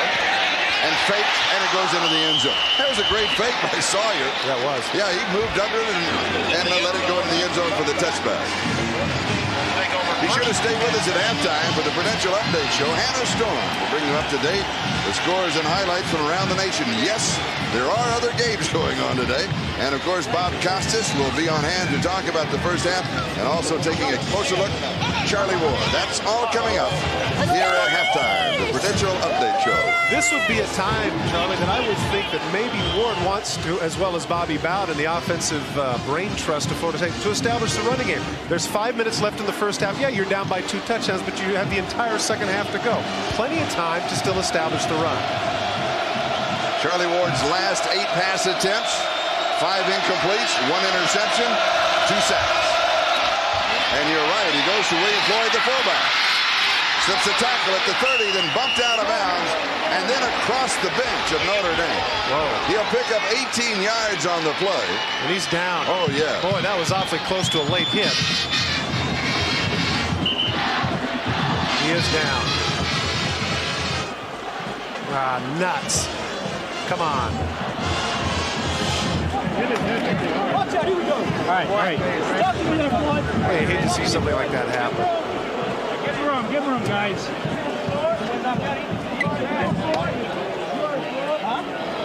Talked about establishing the run, and here it is. Cutting to the outside. Here comes Floyd. Let's see at the end of the play. Bounces to the outside. Is he out of bounds when he gets pushed? No. No, he just watch it. Continuing. At the end of the play, what happens there is that the sidelines inevitably are much slicker. And look at this. He gets up, gets the cheers from the Notre Dame players as well. Bounces off, hits the back of his head. That's cement right there. That's not sod anymore. Watch at the end of the play. Right there, the little tarp right there, that's very slick. Bounces right there, hits the back of his head right there. That's cement there. That's not turf anymore, and I'm sure he's got a little bit of a headache. Fortunately, he's up and all right. Thank goodness. Justin Goheen making the hit with Travis Davis.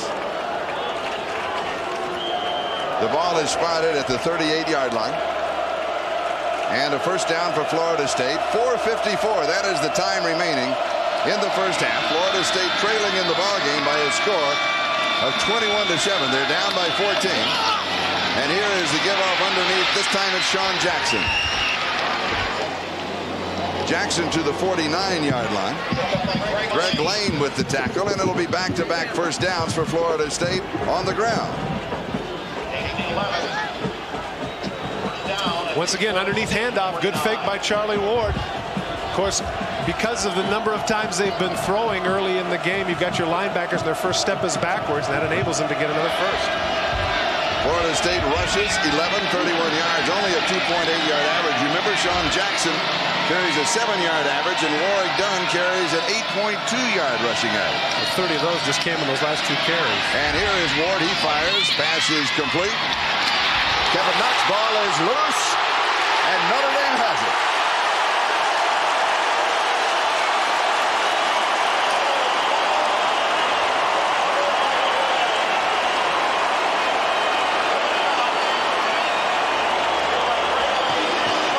Second turnover of the ball game, Pete Bursich. And when we talked to him yesterday, he talked about his entrance into the stadium, and it gave us goosebumps. And it's Flanagan is the man who comes from the defensive line. Great hustle on the part of the defensive tackle, number 44, who strips the ball. Knox kicks it, and Bursich makes the recovery in the secondary. Watch the hustle from the left of your screen by number 44, Flanagan. That's the left hand that gets in there and strips the ball away. And here is Lee Becton. A first down at the 33-yard line. That is the line of scrimmage, so it will be second down. Ken Alexander with the tackle. Knox can't be too happy with himself. Has his head down. His assistant coach is trying to perk him up, but he knows that, boy, has a good chance there. Good drive. First 2 plays, couple of first downs. He had another first down. Give Flanagan credit. He's the man. Hustled out, stripped him.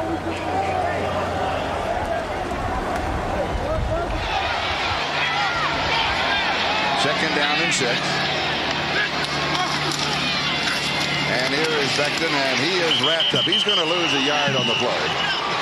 John Rebold and Ken Alexander were there for the Seminoles.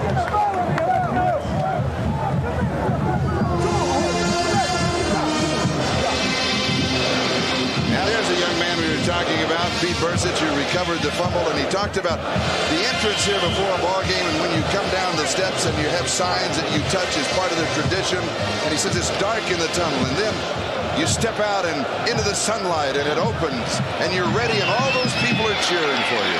He said it's a great moment, part of the tradition here at Notre Dame Stadium. And the pass from McDougall is to Ray Zeller. Ken Alexander had him in man coverage, and inevitably if you have man coverage on the back, that means the screen pass is not going to work. And a flag dropped back at the 29-yard line. Here's the call. Have holding on the offense, 10 yards, spot foul. I think that Florida State's going to want to refuse that one. Get the ball back with about 2:40 left. See what they can do.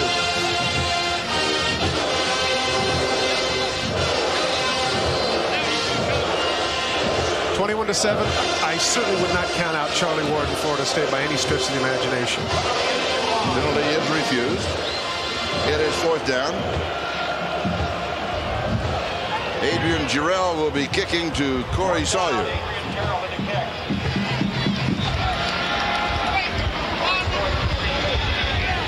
And Jarrell is kicking with the wind. Continues to gust above 20 miles an hour. Sawyer's smart. He'd back up a little, but he's only at about 40 yards right there. And now he does.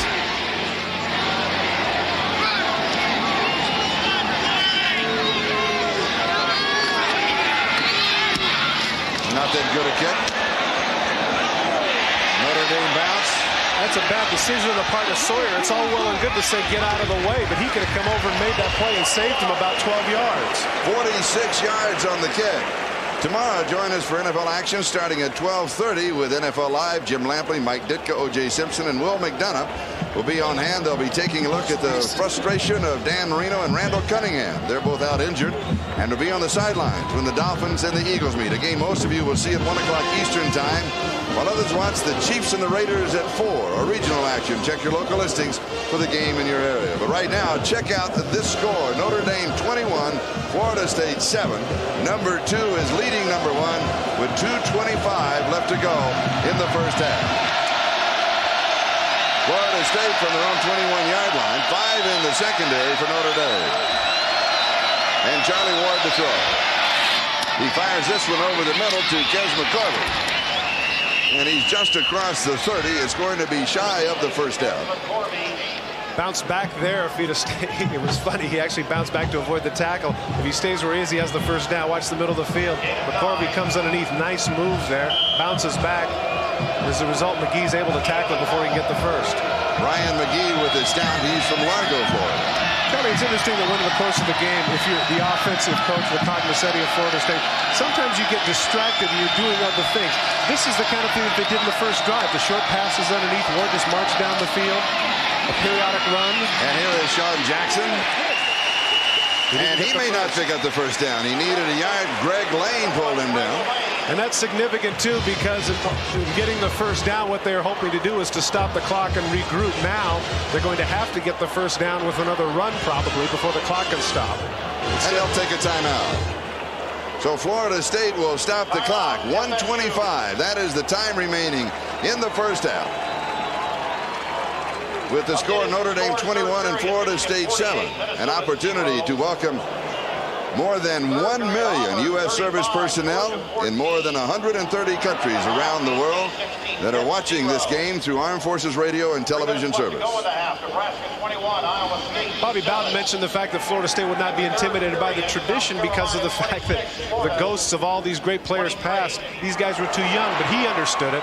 To me, Notre Dame invented tradition in American college football. The anticipation has been the toughest I've ever been through. I've just wanted to throw everything aside and get to the game of the year. And I thought Charlie interesting when we talked to him. He was very candid about the fact that with the Maryland game last week, he said, maybe I shouldn't even have made the flight because I was truly looking past that game to this one. Now, to put tradition in perspective, Florida State's first game was played in 1947. That same year, Notre Dame was winning their 3rd national championship and their 2nd Heisman Trophy. Then again, I find it interesting the quote that I heard throughout the week by Kes McCorvey when he said, yes, I'm aware of their tradition. I know who Rock Newtony is. Yeah. And everybody busted up laughing. Well, I tell you what, at 21-7 at this point, I bet somebody's explained to him that it's Newt Rockne, partner.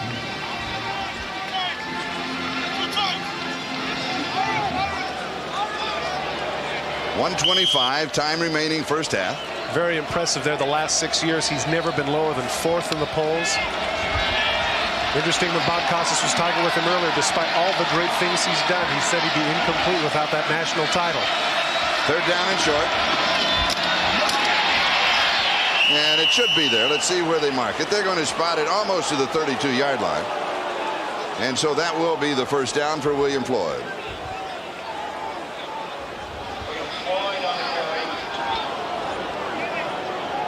And of course, in college football, the clock stopped at the first down. Chains are set. Ball is placed on the hash mark. And we're ready to go.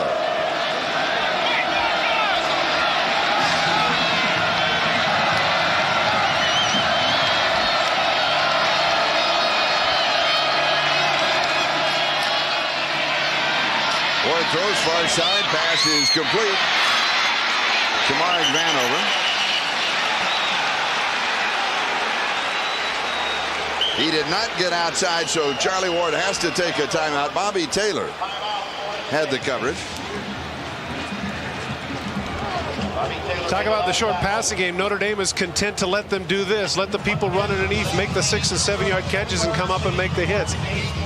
Vanover open there in the 7-yard area, breaks a tackle, but that's just taking time off the clock. Bobby Taylor content just to wrestle him down, keep him in bounds, and keep the clock running. And Charlie, with the wind in their face, I would guess that Florida State probably has to get to at least the 25 to be in field goal range. And with the way the wind is blowing, I'm not sure that 25 would be close enough. Be sure to stay with us at halftime. The Prudential Update Show, Hannah Storm, will bring you up to date scores and highlights from around the nation. You'll find out what Coach Bobby Bowden's son is doing in his ball game.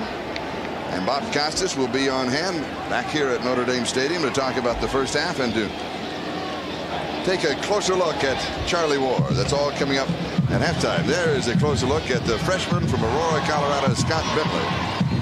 A lot of pressure on him after turning down Notre Dame and going to Florida State. He anticipated coming in here hearing some boos, but nice visit with Northern Tallahassee. Yeah. He said, you know, when I told my story, I thought I was the only kind of recruiting story that went on. He said, I talked to a lot of other freshmen around the country, and they all had similar stories. Well, when you lose somebody, you can't be happy about it.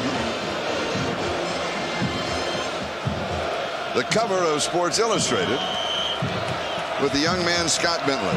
And of course, you know the story. Bobby Bowden said, you come here, you are our kicker. His dad, of course, a graduate of Notre Dame. We had contact before the snap. And I believe it was Brian Young. So that should cost Notre Dame 5 yards. Notre Dame has held Florida State to 39 total yards here in the second quarter.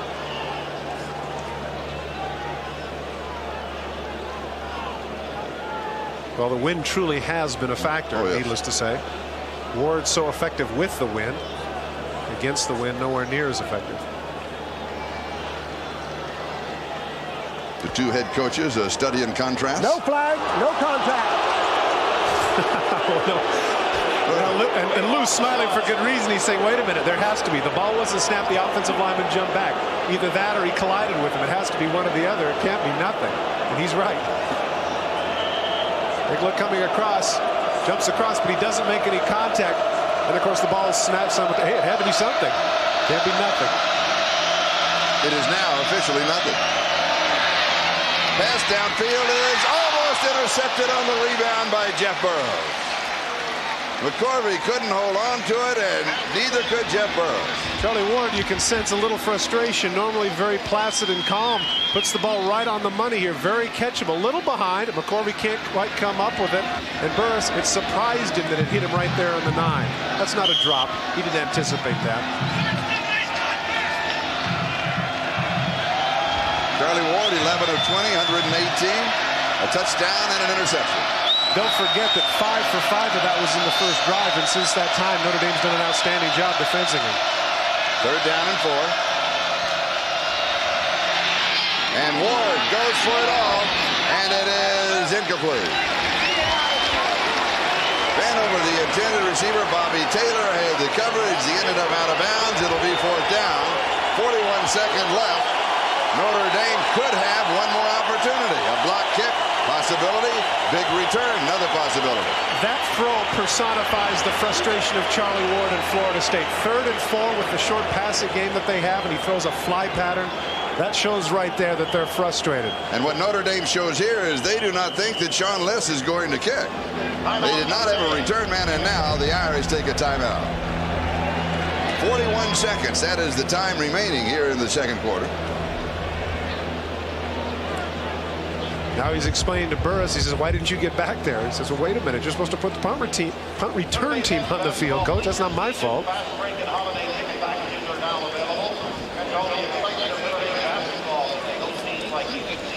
Touchdown returns in the Holtz era. That's the last 8 years, including this year's. 11 kickoffs, 9 punts, 11 interceptions, 1 fumble, a total of 32 opponents, a total of 3. Well, what Lou Holtz is thinking about right here, and everybody knows that Bobby Bowden is a gimmick guy. We've seen this early in the game already with the backward pass and the double pass. You're absolutely right. I don't think he believes that he's going to punt. And so rather than he's going to put his defense is still on the field, and what that defense is called safe. You know what Bobby Bowden is doing here? He told me. I'm making my notes. He said, this is what I do. I'm making my notes right at the end of the half of what I'm going to say to the players at halftime. Then he keeps writing. He has a lot to say. Sean Liss is the punter. And it is a kick, and he drives this one into the wind with nobody back, as we mentioned. And it'll be down at about the 16-yard line. So that would tell you right there that Notre Dame is certainly content with their 14-point lead. 45 yards on the kick, and Notre Dame will just run out the clock here at the end of the first half. And Paul Fela is the one who's asked to come out and do that. Isn't that interesting? That is interesting. They go with Paul Fela on the goal line offense.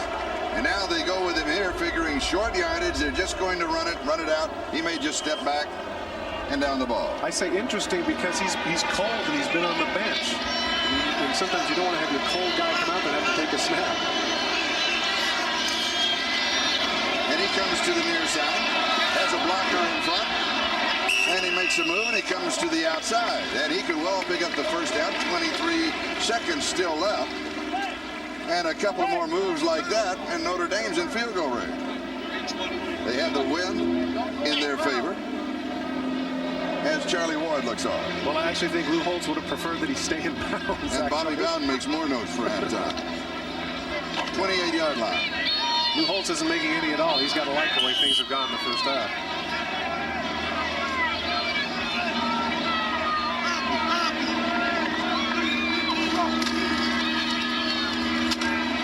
Fela hands off to Randy Kinder. John Nance wraps him up, and that should do it. Florida State University averaging 562 yards per game, held to 39 yards in the second quarter by the Notre Dame defense.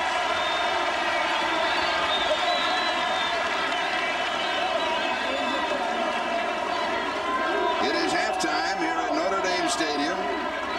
Notre Dame leading 21-7. And now let's go to the Prudential Update Show and Hannah Storm. Notre Dame's brand in '93 was the same as it is right now. I think it stands for excellence over time. It stood for the traditional power in college football. Notre Dame was the history of the sport. Lou Holtz had this team rolling. They had come close to winning the national championship a couple of additional times since 1988. The fans expected this to be a terrific year. I mean, it was Notre Dame back in the early 90s. I mean, we were coming off of, the 88 national championship. You expected to win at Notre Dame. Welcome back to Florida State Notre Dame. Let's go down to O.J. Simpson. I'm here with Coach Bobby Bowden. Bobby, unusual situation, down by 14. What did you say to your team at halftime, and what must you do to get back in this game? Well, I think Notre Dame did exactly what they said they was going to do. They're going to out-tough us, and I thought they out-toughed us the first half physically. We wasn't as physical as we got to be. We won't beat them if we don't get more physically. I've told them, hey, we've been in this before. We were down 21 last year in the fourth quarter. Down 14 in the fourth quarter and came back and won. Now we got a half to come back. And it needs to start with this first drive. We need to do something with this kickoff return and get some momentum back. They've had momentum ever since our first touchdown. Then they got momentum. And I think two fumbles is a big difference this half. Well, good luck in the second half. Back up to Charlie Jones. Now, very quickly, let's go down to John Dockery. Thank you, Charlie. Bobby Bowden was just saying that the first half was very physical, and that's where really Notre Dame took control of the game. Well, I tell you, they're a great football team. This thing's a long ways from over. We got to play 60 minutes. Coach, was the plan to throw more than people expected? Well, we felt we had to mix it up. They're awfully good. Why did your defense play so well, and why were you able to contain them? Well, we're a pretty decent defense football team, but we'll talk about it after we play it for 60 minutes. Last one, the win, second half. How does it affect your game plan? We can't change, and we have to play one way with the win, one way against it. Thank you, Coach. Good luck. Come on, Charlie. And he did, of course, talk about the defense. And in the first half, Florida State had 89 yards in their first drive. After that first drive, Notre Dame's defense held them to 62 yards. 62 yards since the first drive. And in all of the hype and everything that everybody talked about, power versus speed and Charlie Ward and all of the great players, and nobody talked about Notre Dame's defense, and they have dominated the ballgame. Let's also mention that those 62 yards are in 6 drives, so they've done an outstanding job. They've contained Charlie Ward. Rick Minter has made all the right substitutions in those nickel backs for Notre Dame, who are playing exceptionally. Right now, let's take a look at the halftime statistics brought to you by the U.S. Postal Service. Well, the thing that stands out, of course, is the rushing yards and those 2 big turnovers by Florida State. Those led to scores. Time of possession insignificant.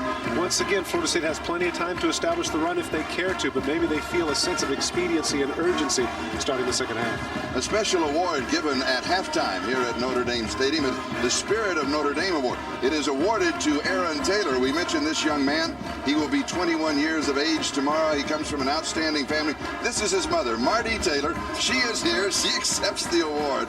She is one of the all-time special people of the world. We had a chance to meet her. Now, what she did with this young man when he had a bad streak in about the 8th grade, she threw him out of the house. She said, "You go away." And he came back, said, "You live under my house, you live under my rules." And he does. And he says, "My mother is my idol, my best friend. She is my role model. I am what I am today because of my mother." Because she's the only person, I think, on the planet that Aaron Taylor fears. She recently has adopted two. She works with youngsters in San Francisco and has adopted twin boys. They are 3.5 years old. And Aaron said, "When I heard about it, I just said, that's my mother. She has the biggest heart in the world." Well, I tell you what, she has a lot to be proud of. We've already documented how well the young man has done athletically, but with a 3.2 grade average, set to graduate on time. That's tremendous. Interesting. Florida State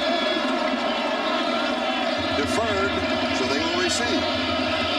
Notre Dame takes the win in the 3rd quarter. I'm a bit surprised by that call. They want to put Florida State away in this period. Here is Vanover on the return to the far side, the 20. Bobby Bowden said he needed a big return. He got a pretty good one, after around the 25 or 26-yard line. But now the Seminoles offense going against the wind here in the 3rd, as they did in the 2nd. And in the 1st quarter with the win, you can see the difference. The numbers for Charlie Ward, very good in the 1st quarter with the win. In the 2nd quarter, needless to say, not quite so effective.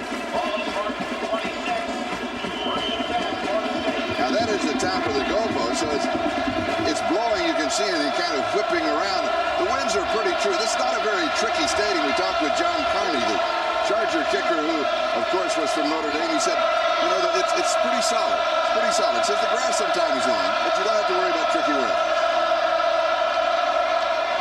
And here is the direct snap to Shawn Jackson. And he's going to pick him about 3 yards on the play. Jim Flanagan makes the tackle. That, by the way, the first time that Shawn Jackson has run that particular play this year, because in the past when the Seminoles have run it, Warwick Dunn, the freshman, has been in at that spot. Interesting that you'd even mention that. That's a name that we have called hardly at all today, is Warwick Dunn, somebody who coming into this game had over 8 yards per carry. He has been a definite non-factor today for the Seminoles. Jackson, 5 rushes, 15 yards. William Floyd is the fullback. Jackson carries behind the block to the 32-yard line. Gain of a couple, it'll be 3rd down and 5. What we're seeing here, I believe, is what Bobby Bowden said. They out-toughed us in the first half. We have to get tough with them. You get tough with your running attack. Well, that's true, but again, you know, you wonder if the front line for Florida State is going to be able to do that. There's Rick Minner, who up to this point has made all the right moves as defensive coordinator for Notre Dame. See, sometimes, Charlie, you get in a rhythm, and right now the offensive linemen for Florida State are in a pass block rhythm. 3rd down.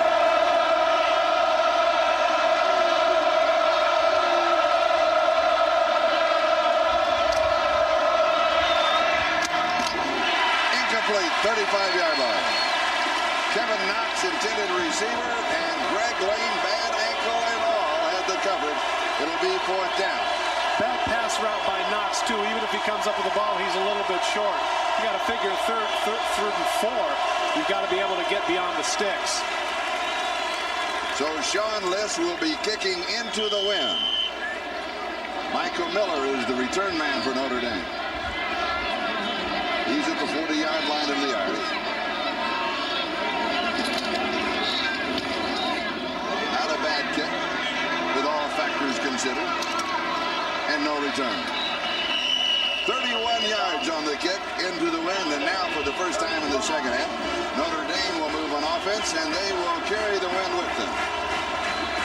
Well, it appears the decision to take the win was a good one, Charlie. I was surprised, too. I thought that Notre Dame would have wanted the win for the 4th quarter. But now up 21-7, they feel like that they can maybe put, you know, the death grip on Florida State if they can get a drive going here and score and go up 28-7. The Fighting Irish have not turned the ball over now for the last 4 quarters. 4 games. 4 complete football games without a turnover. Ray Zellers, the fullback, is the ball carrier. And Derek Alexander makes the tackle for the Seminoles. What Lou Holtz wants to do here is take some time off the clock. Don't look for Notre Dame to be in a big hurry to come out of the huddle, and look for them to run the ball. Not looking for the play action pass as much as they did in the first half now that they have the 2-touchdown lead.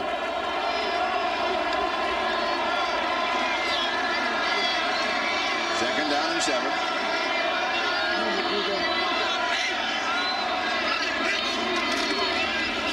The pitch is to Becton. He's around the corner, cuts to the outside at the 50. Close to the 45-yard line of Florida State. Ken Alexander stops him after a gain of 14.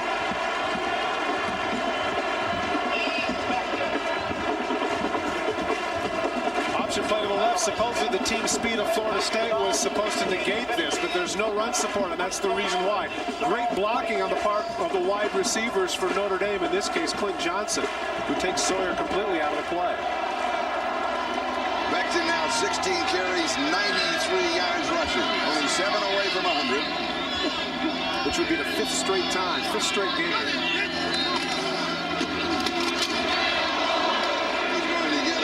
Maybe 2. That's it. Becton dropped by Nance. Let's go down to O.J. Simpson. All-American linebacker Derek Brooks came out. He was limping visibly. I asked him, how was it going? He said it feels a lot worse. And you notice he's not in the game. Big loss for Florida State. Charlie?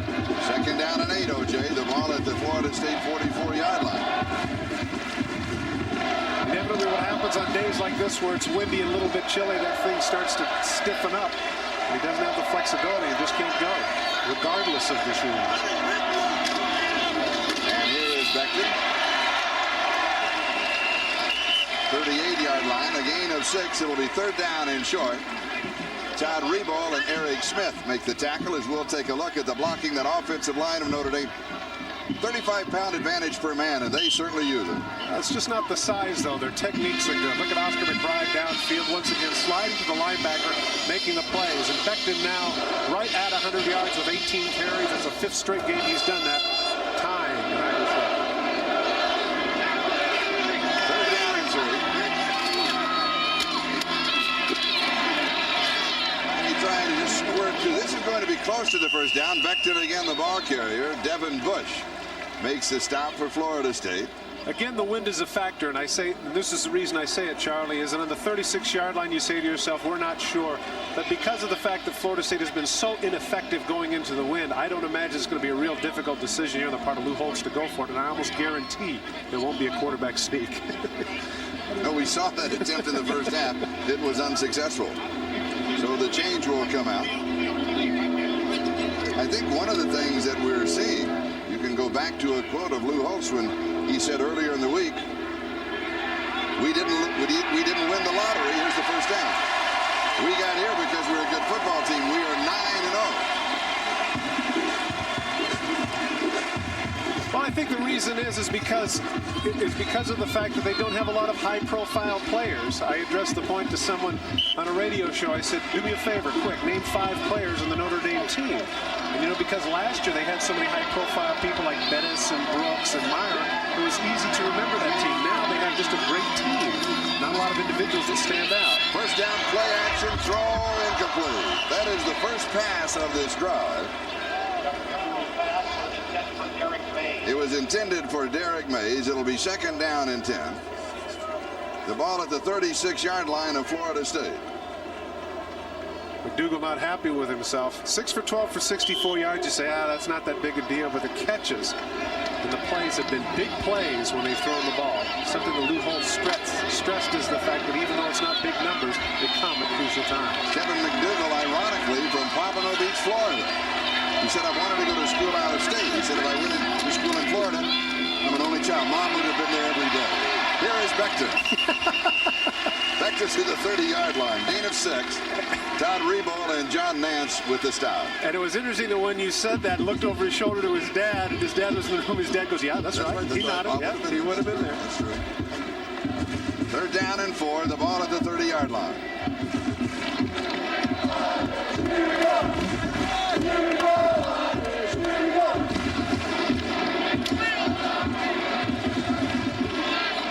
On this drive, Lee Becton has carried 5 of the 6 plays. Excuse me, 5 of the 7 plays. And we'll have a timeout call by Florida State. They were a man down. Notre Dame with the ball. They lead by 14. Back in a moment. Notre Dame football is brought to you by the United States Postal Service. We deliver for you. By Hewlett-Packard DeskJet and LaserJet printers. By Geo, inviting you to get to know the newest Geo Prism, only at your Chevrolet Geo dealers. And by your Allstate agent. For home, auto, life, and business insurance, you're in good hands with Allstate. OJ here on the Florida State sideline. A little argument here. Evidently, Florida called for nickel defense with Derek Brooks out of the game. It was his responsibility to inform his backup, Todd Rebo. He didn't do it. Todd was not on the field. Consequently, they have to call a timeout. Back to you, Charlie. Thank you, OJ. 3rd down and 4. McDougal to throw underneath the coverage. And in and out of the catch of Lake Dawson. Tough catch, had to come out on his knees. Catchable ball, though. McKnight was there for the Seminoles. He's the first guy that'll tell you that he could have caught it. Comes down on the knees. The ball's right there. He gets his hands underneath it, but it ricochets, as you see, off his shoulder pad. Can't come up with it. So it is 4th down and a field goal attempt by Kevin Pendergast.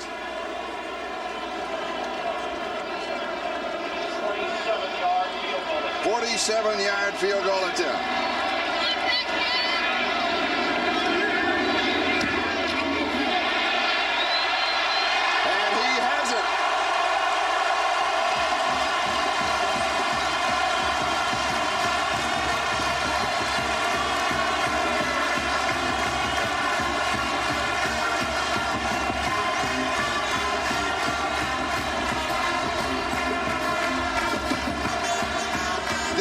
His longest in his career.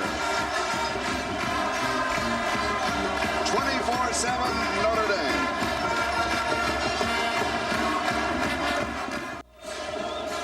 .941 time remaining. We're in the 3rd quarter. Notre Dame will be kicking off to Florida State.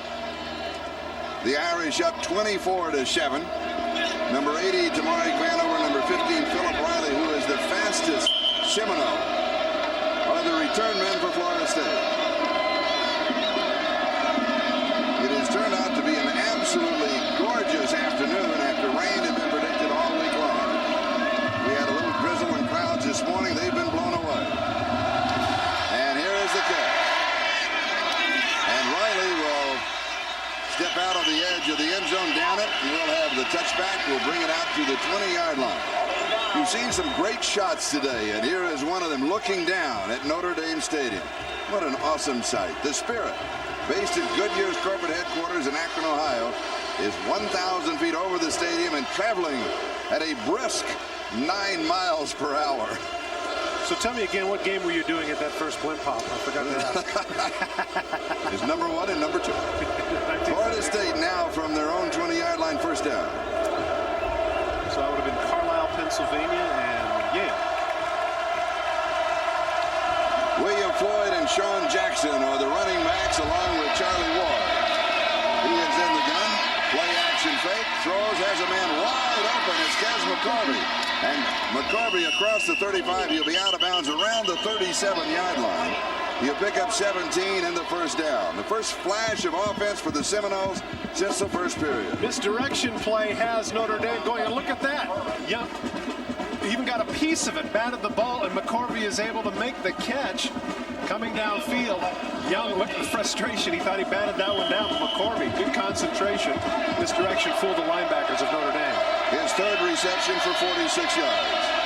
1st down, Florida State, their own 37-yard line. Just over 9.5 left to go in the 3rd. Charlie Ward, and he dives across the 40. They'll spot it right at the 40. Give him 3. It'll be 2nd down and 7. One of the questions that's always been there regarding Florida State, because of the number of times in big games they haven't been able to come through, is the question of heart. Does the team have the heart to come through? And right at this point, with 9 minutes on the clock and running, the test of the heart of Florida State is right now. Miami challenged their heart. They're the one that brought it up. And Florida State put them away this year. The fast break, it's fired. This will be a first down near the 50-yard line as McCorvey pulls it in. Jeff Burris and Pete Bursich were there for the fighting out. Reminiscent of the first drive. These are the kind of throws that they had underneath the coverage, trying to fight that zone coverage. Right there, settles down. Excellent catch. Nice hands catch. Spins off. Tough receiver in the middle. That's where you earn your money. Cass McCorvey has done just that this year. And a first down at the 49-yard line. He is from Goshen, Mississippi.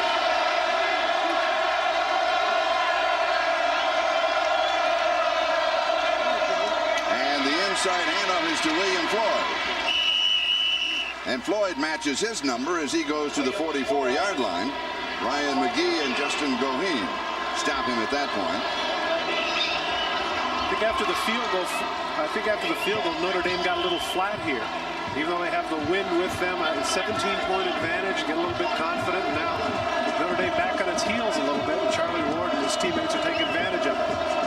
And it is second down and 3 at the Irish 44-yard line. Notre Dame leads 24-7, tied 7-7 at the end of the first quarter. The Irish up 21-7 at the half, and they've added a 47-yard field goal by Kevin Pendergast. Ward, little swing left side. This is complete to Jackson. And Jackson just keeps going. He's got the first down. They ran into his own man. He ran into McCorvey, and McCorvey actually pulls him by the head to get him a couple extra yards. Good pass on the part of Charlie Ward right here. He leads Jackson out into the flat as opposed to throwing behind him, so he catches it in full stride. Now he gets upfield. Now watch number 80 comes into the block. Oh my gosh, I ran into you. Okay, well, I'm going to pull you then. See if we get some extra yards. Okay, we'll take it. The ball just outside the 32-yard line, first down.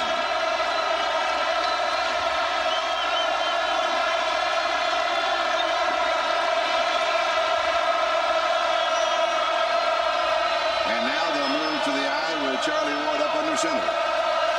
Defense adjusts. Play action fake. Ward in trouble, comes back, completes the pass. And he goes to Shawn Jackson, and there's nothing there. But Brian Young was chasing down Charlie Ward everywhere that he went. There was Brian Young. That's not all that easy. Brian 6'3", 277. Charlie Ward does a good job of avoiding him. Nice play fake there, and you're right, Young right in his face. But here at the end of the play, he makes something happen. If Jackson just turns around and goes, he might do something. But instead, he makes one too many moves and falls on his butt.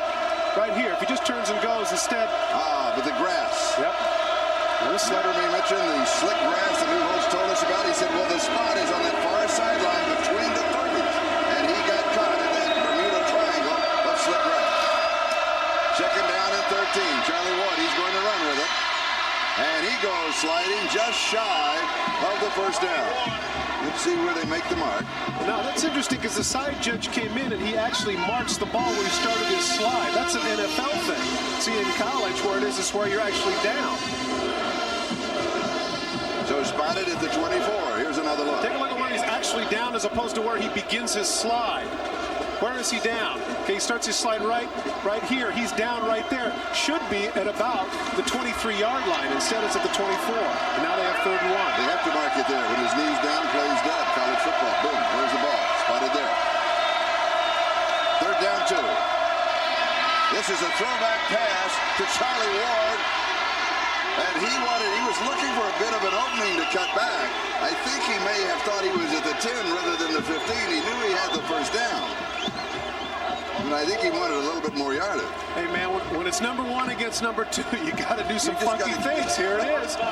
Shawn Jackson, wow, how many balls is this that he's thrown today? Isn't this his third pass? Comes back to Charlie Ward. Comes up. Slips and falls. Slips and falls. Gain of 10, 14-yard line, first down. 2 passes and 1 backward to Charlie Ward.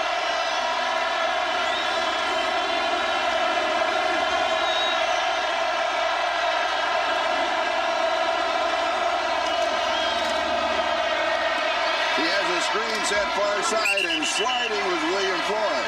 And all of a sudden, the slick grass here at Notre Dame Stadium becoming a factor. Well, it's just as well that it went through his hands, because even if he catches it, he gets tackled for the loss. Trying to set up the screen, Notre Dame wasn't fooled.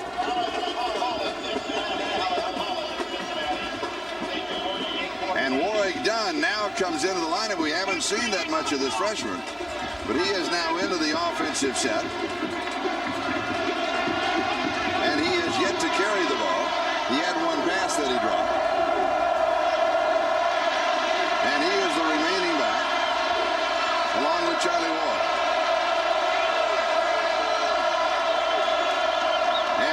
done. He jumps to the outside, slips the tackle, cuts back, and he will not quite make it to the end zone. This is a young man that told us he wanted to be redshirted. We said, why? He said, I've got the body of a high school player. I need a body of a college player. Yeah, but after watching that run, you got to ask yourself the question, why hasn't he been in before? Look at this, 5'9", 170 pounds, little stop-start, breaks the tackle. Look at the quickness upfield.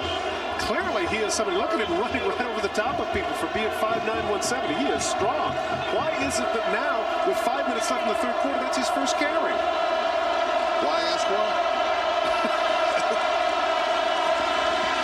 Third down and 2. You think this is 4-down territory?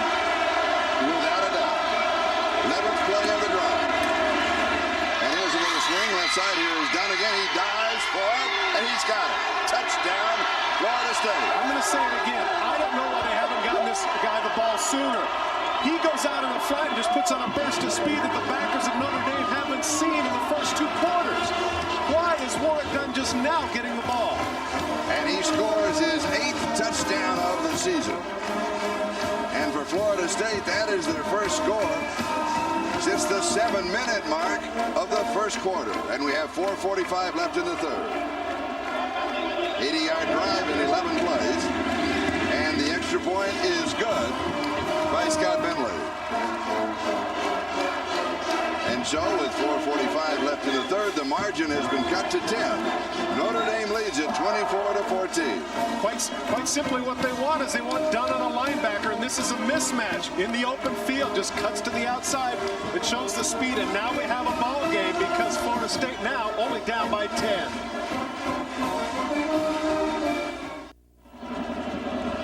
.45 left to go. We're in the third quarter.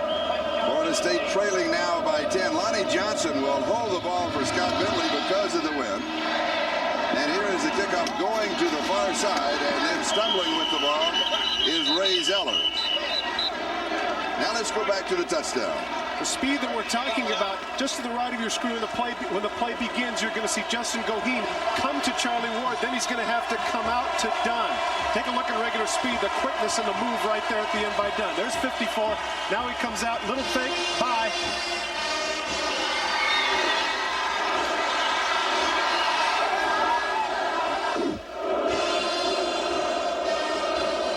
The ball just shy of the 25-yard line. Notre Dame at first down. McDougal to throw, has pressure, steps away. Now he is hit, and he is sacked. First guy to hit him. How ironic. The first guy to hit him is number 10, Derek Brooks. Here we've been talking about the fact that this guy is hurt, and he doesn't come out. He's been favoring the ankle, and what does he do? Biggest play of the game thus far defensively. Look at Derek Brooks. He gets past. He's the one that forces McDougal out, and here comes Roberson from the side. Notre Dame very fortunate there that McDougal didn't fumble.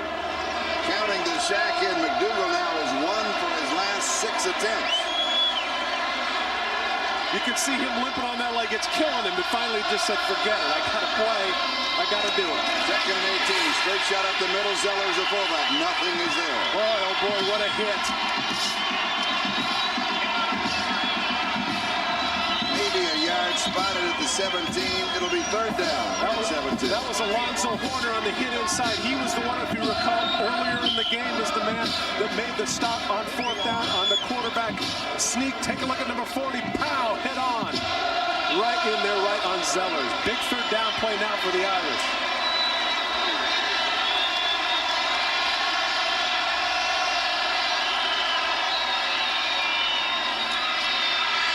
Play action. He wants to go deep, and he's going to overthrow everybody by about 10 yards.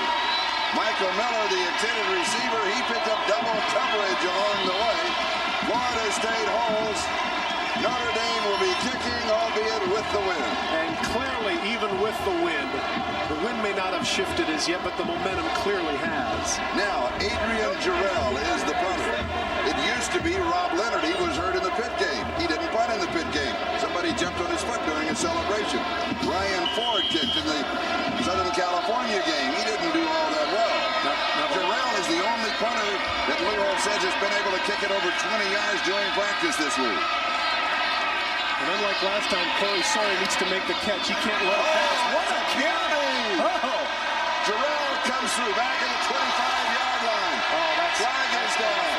Just terrible. 42-yard line marker dropped at the 30. A 58-yard kick for Adrian Jarrell. James Colsey absolutely clipped. Absolutely clipped. This is going to go back. Big, big break for Notre Dame.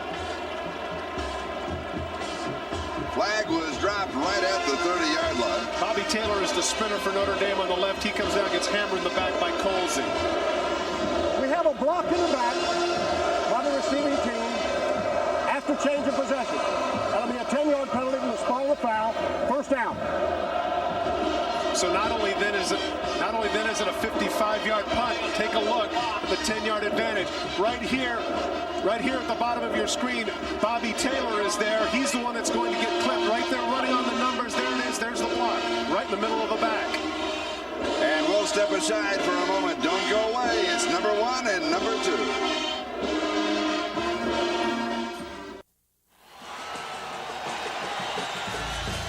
'68 was the last time the Irish played a 1-versus-2 matchup here at South Bend. Leroy Keys ran for 2 touchdowns and threw for another on the halfback option as number 1 Purdue beat number 2 Notre Dame 37-22.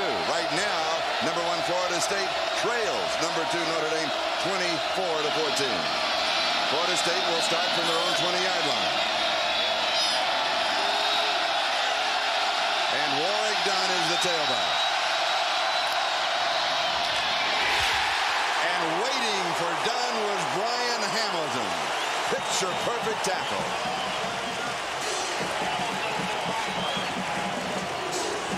Charlie Ward, clearly this was an auto, but somebody must have missed it. Coming off right there, Forrest Connolly doesn't get to his man, and inside rush by Hamilton is the one that makes the play.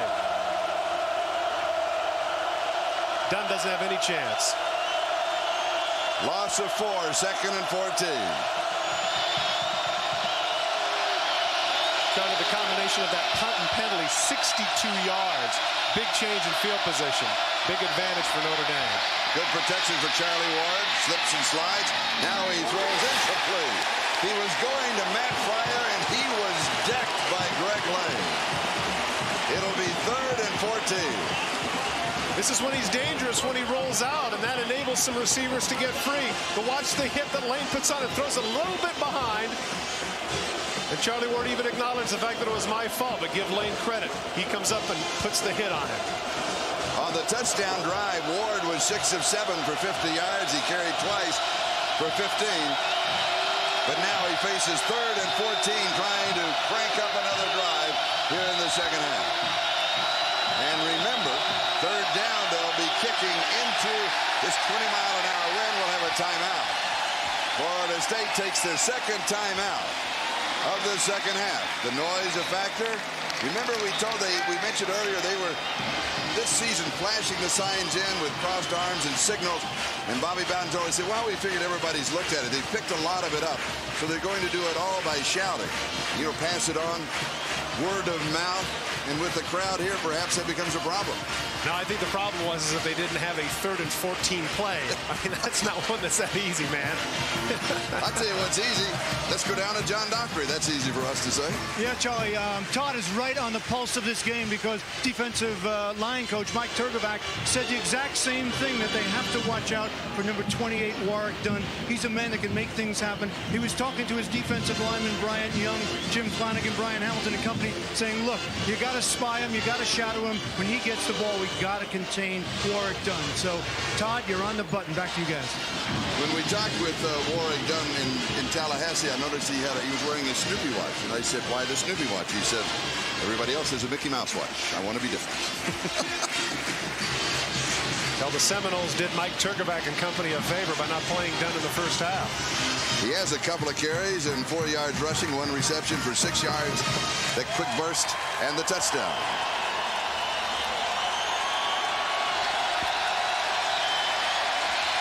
.2:15, time remaining, 3rd quarter. Notre Dame leading by 10, 24-14. And the Seminoles will have the wind at their back in the 4th quarter. And the fast break. But so far it has been the power of Notre Dame, their rushing attack, and more importantly, outstanding defense defensive play by the Irish. Now with 6 in the secondary. 3rd down and 14.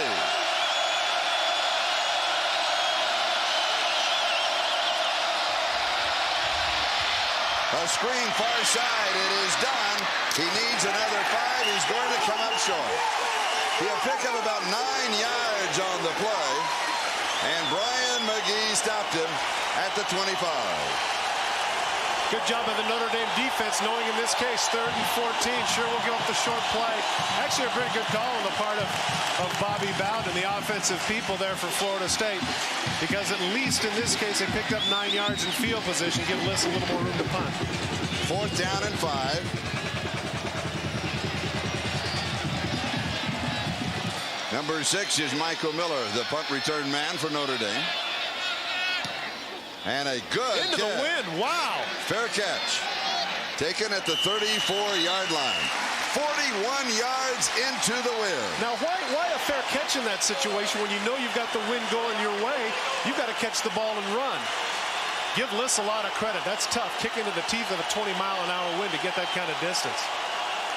So Notre Dame will move on offense from their own 35-yard line. 1st down. And they have only 1 minute and 24 seconds left to have the win at their back.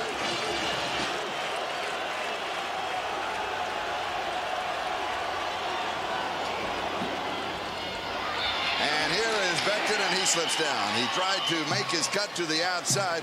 They were working on Lee Becton on the sideline. Remember, he had his bell rung in the 1st half, and then he took a tremendous hit not too long ago. Well, give credit to Mickey Andrews and the staff of Florida State, what they did in the 2nd half to make some changes in terms of attacking as opposed to laying back and reading on the defense.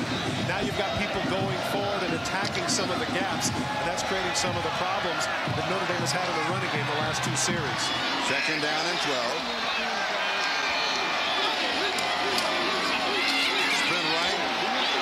A key with Becton laying the key block, and Kevin McDougal behind the block of Lee Becton. Corey Sawyer finally makes his stop for the Seminoles, and it's close to the 1st down. You're absolutely right. Becton, not only a 100-yard rusher, but this is a definite pass run option. You can see McDougal doesn't look too far downfield. There's Becton out in front, puts the block down, and McDougal gets there within 3 yards of the sticks. And you remember Becton from Ernle, North Carolina, told us in high school that they had so few players, only about 18, they couldn't hold a practice. They didn't have a full scrimmage. 2 tight ends set. 3rd and 3 might be passing for some teams, but this is a good chance for Notre Dame. And McDougal going to an audible. And is Becton. And he may end up losing a yard, the 41-yard line. So it is going to be 4th down, 4 yards to go. And Notre Dame will be kicking with 26 seconds and counting time remaining. Becton, is he still down? Take a look. Slowly unpiling. Take a look at the linebackers to the left. They just attack. They're shooting right for the gaps. They shoot in the holes. And as a result of that, there's too many bodies there. Right in the middle, making the stick. Too many white shirts. You take chances like that, you can be burned in the passing game, but at this point, down by 10 points, Florida State has acknowledged the fact that, hey, we've got to take some chances. If McDougal can beat us with a pass, so be it. Jarrell has only 5 seconds to get the kickoff. 1. Well, I tell you, that is a really major foolish mistake. Major mistake. He will now have to kick into the wind, because that is the end of the 3rd quarter. He can't believe it. Look at Lou Holtz. You've got to be kidding me. And Notre Dame simply waited around too long, and time expired. It's just kick the ball. Kick the ball. And finally he says, come here. And nobody wants to come here. Now the officials are meeting at the 40-yard line, but time is out. You can't believe it. Oh, no, what are you doing? Come on. This is why we took the win at the 3rd quarter. We want that 20-mile-an-hour win at your back when you punt. Are you nuts? Oh. Or remember what I said about not saying anything negative? I take that back. After 3, Notre Dame leads by 10. We'll be back after these messages from your local station. Notre Dame's brand in '93 was the same as it is right now. I think it stands for excellence over time. It stood for the traditional power in college football. Notre Dame was the history of the sport. Lou Holtz had this team rolling. They had come close to winning the national championship a couple of additional times since 1988. Fans expected this to be a terrific year. I mean, it was Notre Dame back in the early 90s. I mean, we were coming off of, the 88 national championship. You expected to win at Notre Dame.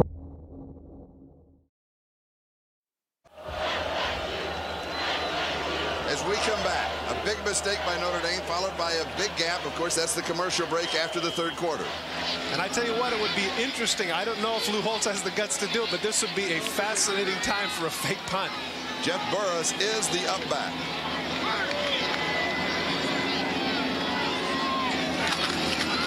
He'll kick it away. Not bad. And Sawyer takes it on the run. And with the win, Florida State will start at their own 39-yard line. Here's what's happened in case you just joined us. Roy Denox, 12-yard touchdown pass. Florida State went up early. Notre Dame came back. Jarrell, 32-yard touchdown run. That tied it. Lee Becton, 26 yards on the ground. Notre Dame on top. Jeff Burris, 6 yards on the ground. Notre Dame 21-7. Kevin Pendergast, career-long 47-yard field goal, 24-7. And then Ward to the freshman Dunn, 6 yards of the touchdown pass. Florida State pulls within 10 as we start the fourth quarter. Charlie Ward, little looping pass to McCorvey.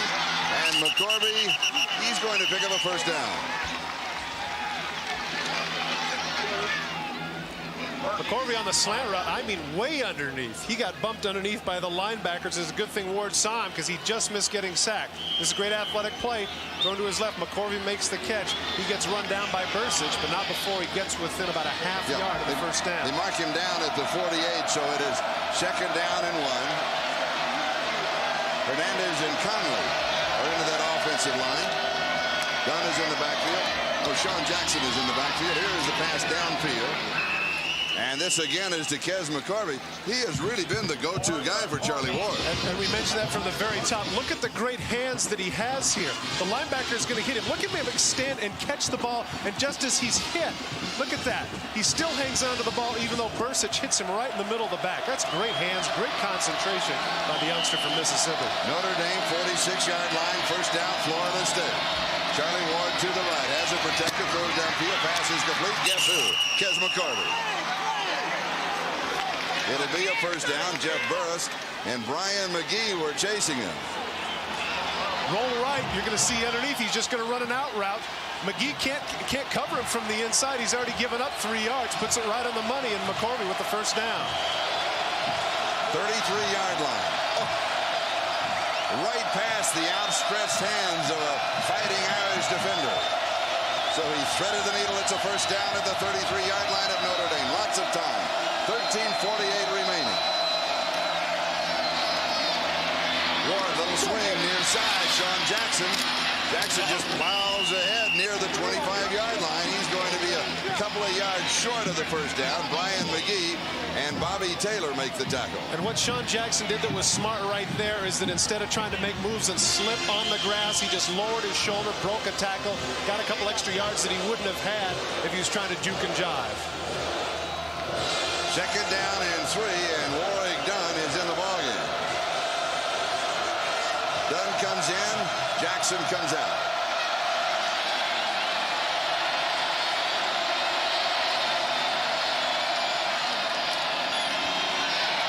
Downfield, tipped, almost intercepted.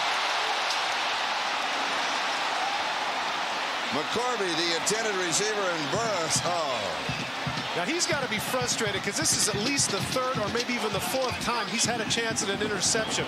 Ball is really whistled in there. Comes off the hands. Now watch. Burris is going to have plenty of time to come up and see it. Look, the ball comes off his hands. Tipped right there. Oh, no, no. Just off the tack-ified gloves. Hey, maybe if he's barehanded, he catches it. Another note is that when Dunn went in motion, Thomas Knight went out in the flat with him, taking that route away. I think they'd be wise here to go with the rollout. Give Charlie Ward the option to run or throw. Dunn's in motion, 3rd down and 3. Over the middle, all alone is McCorvey. He found the dead spot in the zone, 15-yard line. Jim Burris makes a tackle. 1st down, Seminoles. What happens here is the crossing routes are going to come underneath, and as a result of that, the crossing routes come underneath, and McCorvey finds the dead spot in the zone.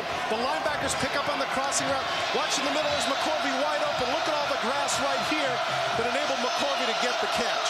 Good job by Ward to pick up his 2nd receiver. His 8th reception for 92 yards. Here's the split out. This side pass is thrown. Is it complete? Yes. He slipped and fell and came up with it. Mark Vanderbilt, a sliding reception at around the 7-yard line. He came back on the comeback right, and his feet came out from under him, but he was still able to catch the ball. Take a look. Watch at the end of the play. Watch number 80. Watch his feet come up. Whoops, I fell down, but oh, I still caught it. Amazing. Hits him right under the chin. Nice catch by number 80, Vanover. 2nd down and 3. This is the time here, once again, to get Dunn the ball on the outside.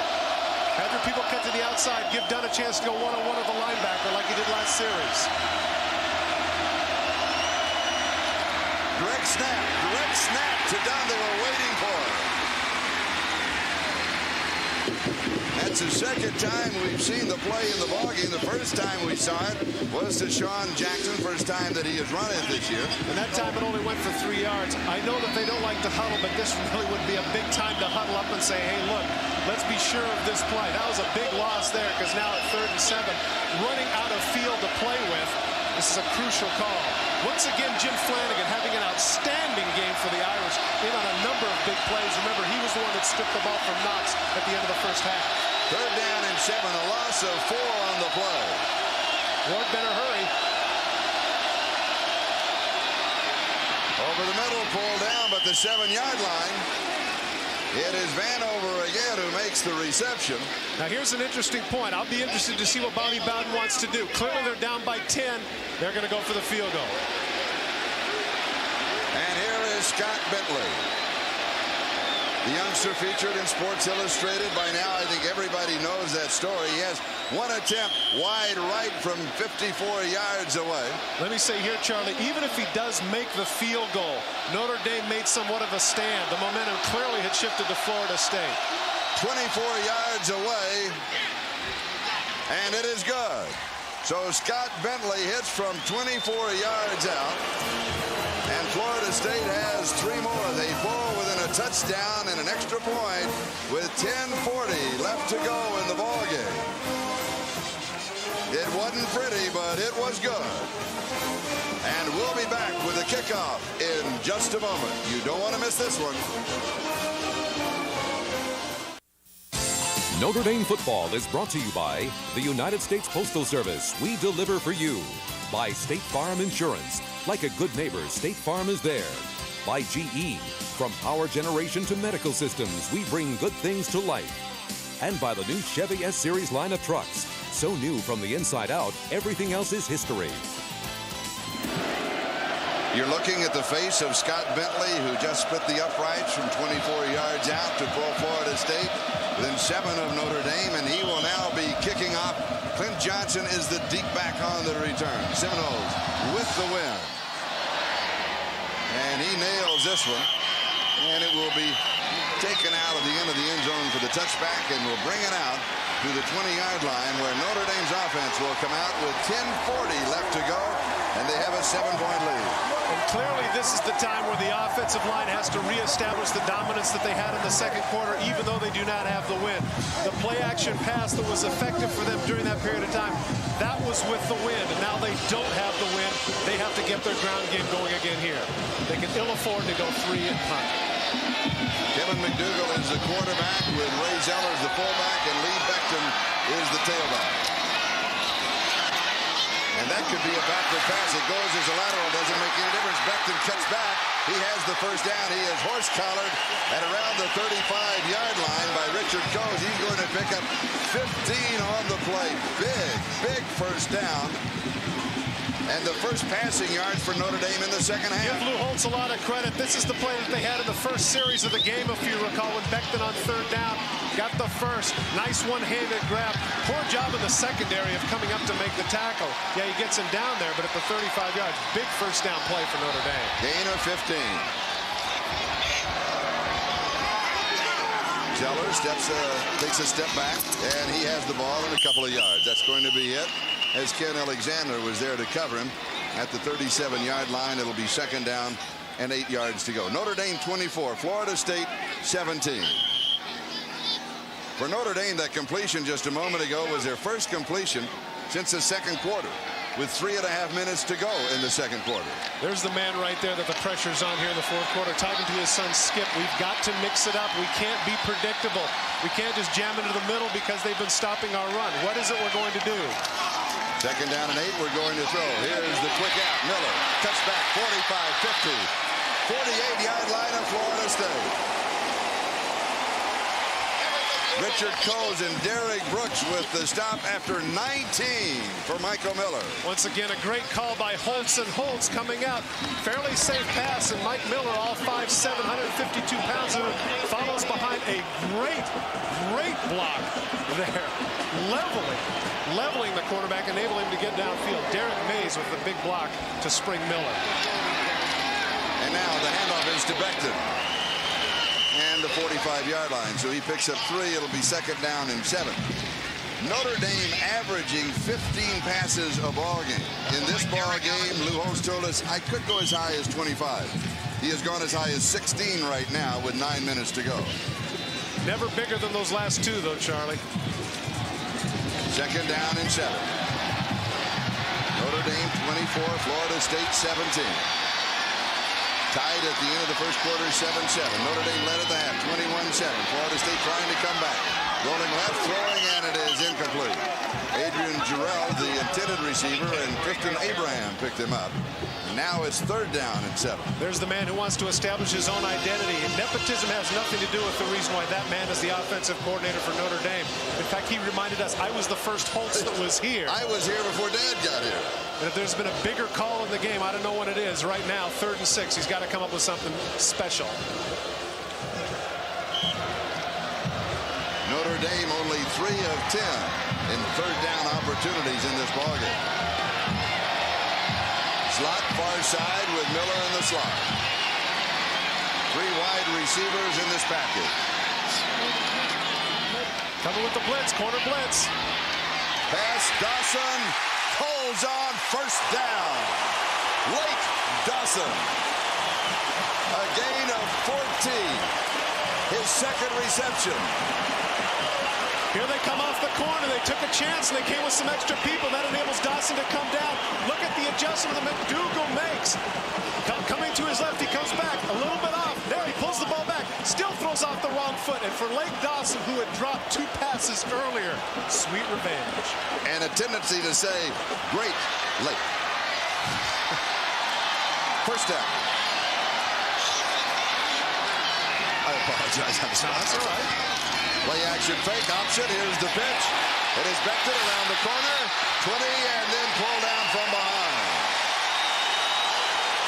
14 yards on the play. And that offensive line of Notre Dame and the calling of the offensive coordinator, Ken Alexander, finally with the stop.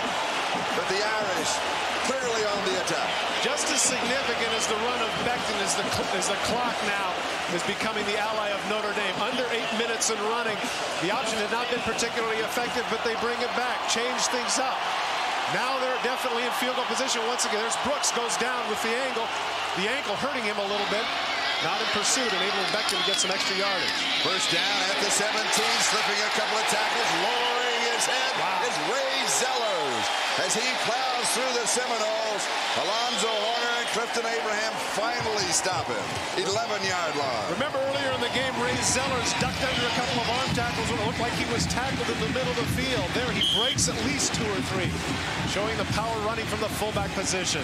Don't forget, this drive started back at the Notre Dame 20-yard line, with momentum shifting to the Seminoles. Following the field goal by Scott Bentley, pulling within 7, and the Irish had come back. Now in short yardage, Paul Phelan. is the quarterback and the full house backfield. They have scored in the ball game off of this alignment, and they're going to do it again. Same man, Jeff Burris.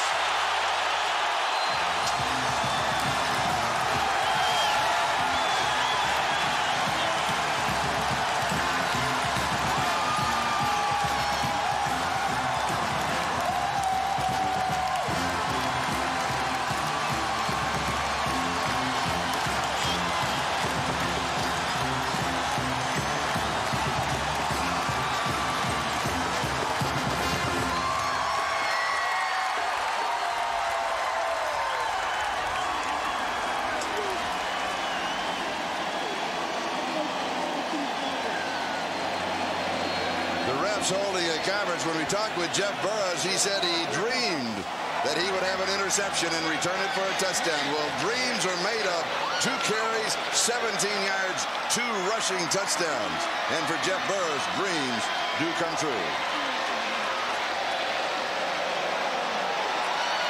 It will be assessed on the kickoff. Personal foul against Florida State assistant the kickoff. Not only is that certainly is going to help Notre Dame in terms of field position with that extra 15 yards kicking into the wind. Pendergast to attempt the point after. It is now 30-17. And he will try to tack on one more with 6:53 left, and he does.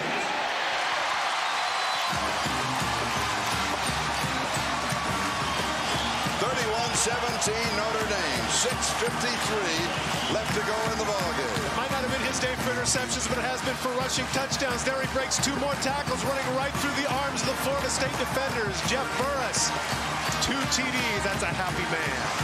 And there's the penalty there at the end as Abraham pushes him into the crowd. If there's a happier man than Burris, that's him. We'll be back with the kickoff. Notre Dame 31, Florida State 17. This is Charlie Jones, Todd Christensen, Bob Costas, O.J. Simpson, John Dockery. 6:53 left to go, Notre Dame Stadium. Notre Dame 31, Florida State 17. Don't forget that Vanover, as Charlie mentioned earlier, had a 50-yard kickoff return average last year. So if for some reason Pendergast can't kick it out of the end zone, look for Florida State to get a return.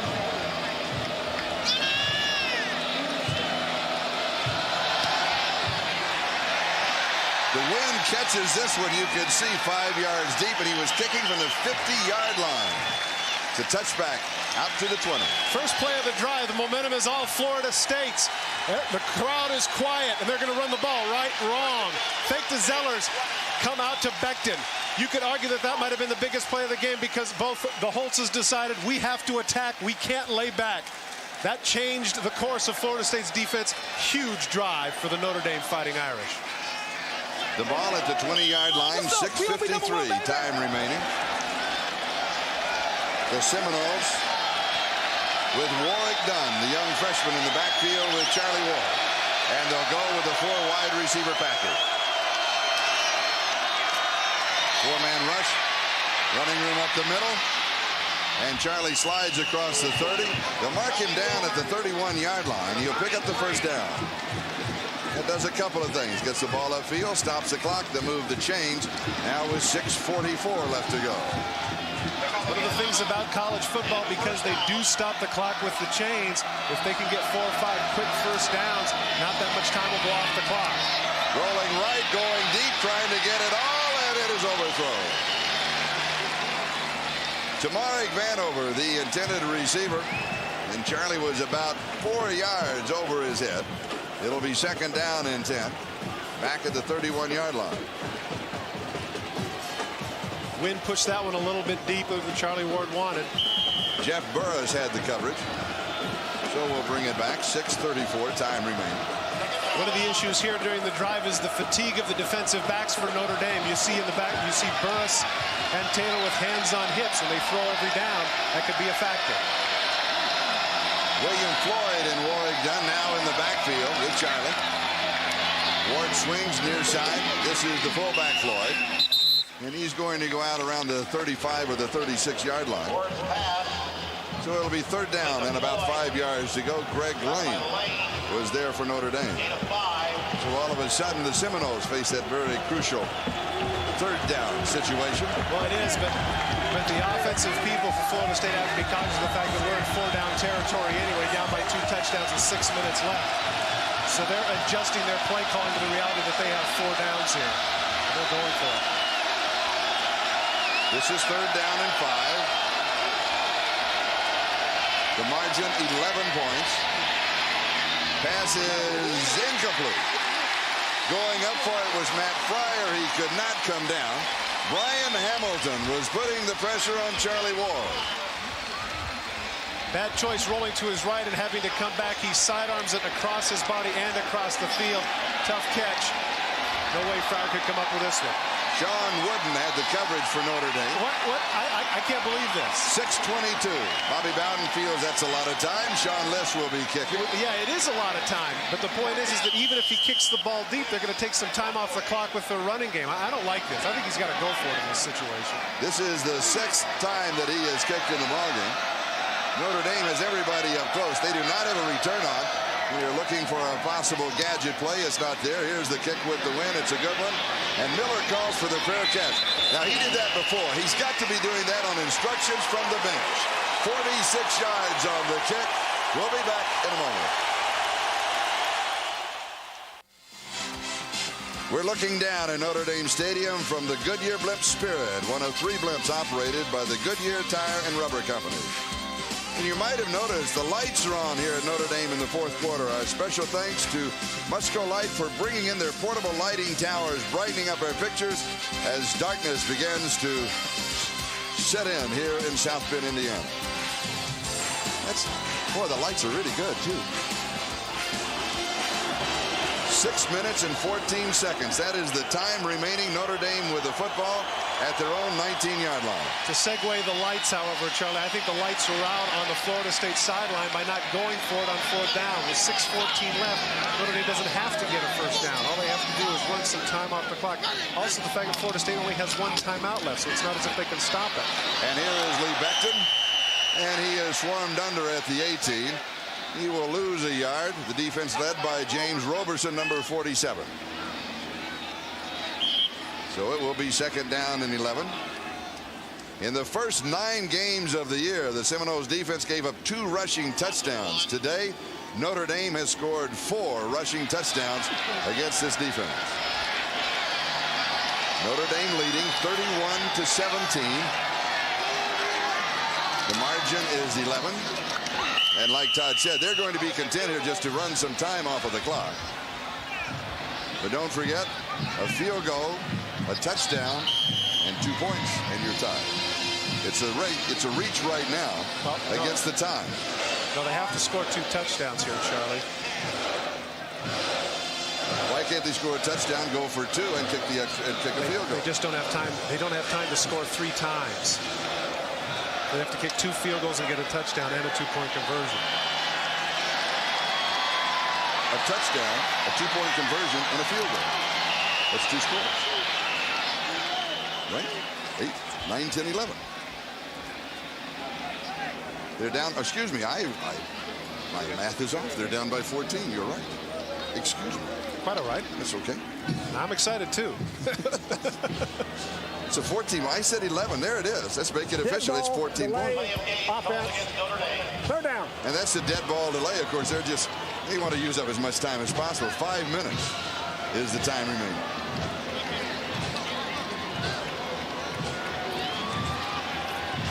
That is only the 2nd Notre Dame penalty today. Remember, one of the things that Lou Holtz told us, no foolish penalties. That one was not a foolish penalty.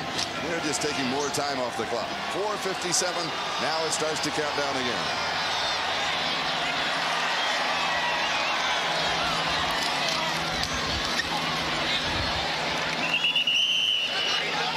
Ray Zellers, Roberson, and Ken Alexander. Now, it'll be interesting here. I'm surprised. This would have been the time for me if I'm Florida State to take the timeout. Stop it now, because Notre Dame not only will come out in the field and snap it probably with 1 second left, they might even think about taking the delay, even though that will hurt them in terms of field position. What they're concerned with now is taking as much time off the clock as possible.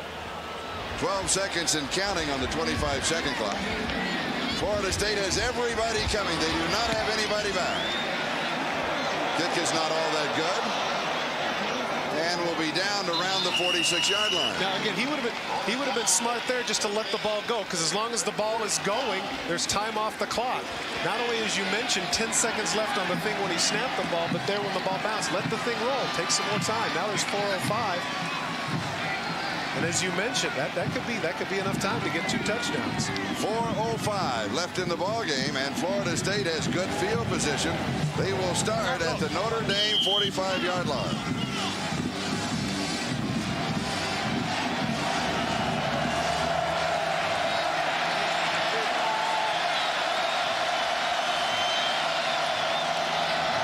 A fake of the reverse and the throw, and nobody's there. McCorvey throwing off of the reverse. Well, at this point, if you're Notre Dame, you're backpedaling. This just isn't going to work. This isn't the kind of gimmick that's going to fool people, because nobody thinks that you're going to run the ball. Everybody knows you're going to pass. Burris is sitting in the secondary waiting for it. It's actually a good play by McCorvey just to get rid of it. So it is 2nd down and 10, still at the 45-yard line. Now with 3:57, that is the time remaining.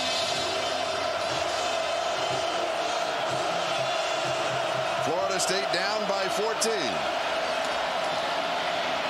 Ward, little swing near side. William Floyd, he needs to get out of bounds.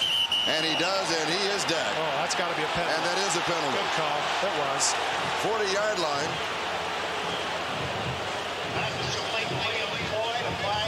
And Lou Holtz is right down amongst his players. And he does not want foolish penalties. And that really was. Clearly he's out of bounds, and Justin Goheen wants to get a hit. And Lou Holtz is actually coming out of the field to talk to him. Unbelievable. He can't believe that happened. Nose to nose.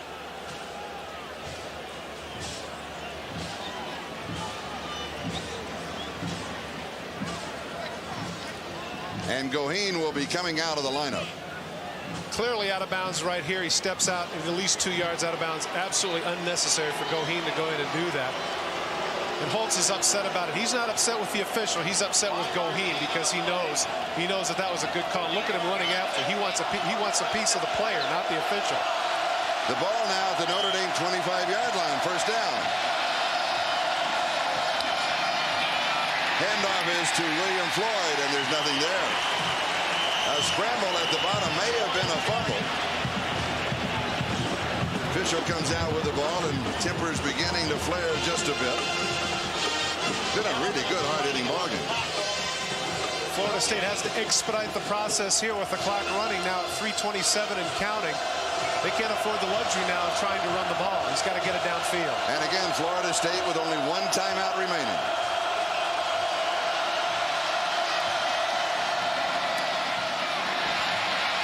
Has pressure, rolls to the near side. There's a flag down. Ward carries. He's going to step out of bounds at around the 10-yard line, but there was a flag across the field at the 13-yard line. Now, Charlie Ward picked up some 14 yards on the play.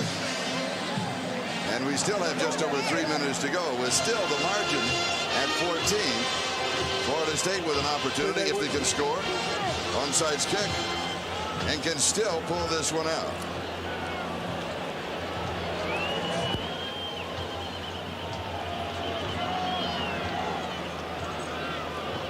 I would think they're going to refuse this because they have the 1st down and the clock stopped.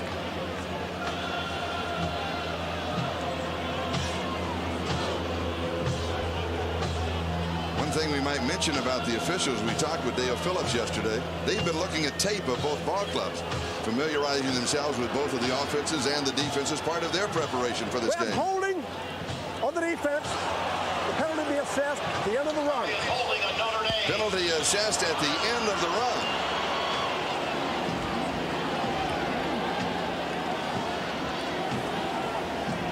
The holding on the far side of the field. Here's a look at it. Nichols, he comes upfield. He's going to come out of bounds. The holding is actually on the other side of the field. But there's another hole. That's William Floyd. Now here's the interesting point here, Charlie. If they can score immediately here, if they can score on the first or even the second play here, they might not have to kick the onside kick. They might be able to kick deep, 3 and punt, and then use their timeout. From the 6, first down, goal to go. Charlie runs, buying some time, slips a tackle, and he's at the 4. It'll be second down, goal to go. He used up a lot of time. Clock is moving. Time, so it flag in the end zone. Oh, goodness. That will stop the clock. 2:49 left in the game. If this is what I think it is, if it's a personal foul against Jesus Hernandez, a late hit, boy, that's going to be awful for Florida State.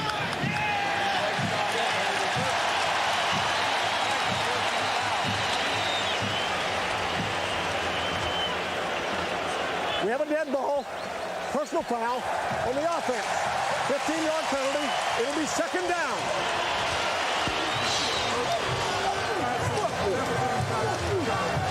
And so that takes the ball from the 4-yard line, the end of the play, back to the 20-yard line.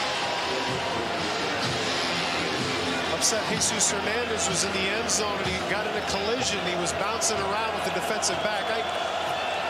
You know what? In a situation like this, the remaining 3 minutes, unless it's blatant like Goheen's was a couple of yards out of bounds, you hate to see that call.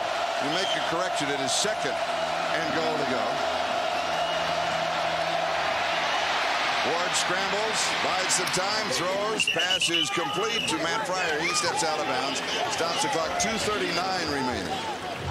And again, a reminder: the score is Notre Dame 31. And Florida State 17, and even with my bad math, it comes out now 14 points. That's the margin. I feel so bad. Really, forgive me. Well, I feel, you know what, though? I feel badly now for Jesus Hernandez because that play not only puts them back, even if they score the touchdown, the time is completely off the clock. Oh, that's awful for Florida State. Hate to see that happen. Third down, goal to go, end zone. It is there. No. Kevin Knox, who has a touchdown reception in the ballgame, and a bit of jawing going on with he and John Covington.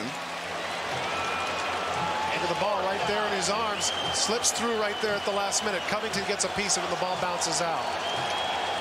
The down markers say fourth down. The scoreboard says third down. You have a problem with that penalty, Charlie? It was after the play. It's a dead ball foul. A dead ball foul, and the play counted. And we have a false start on the right side of the offensive line of the Seminoles.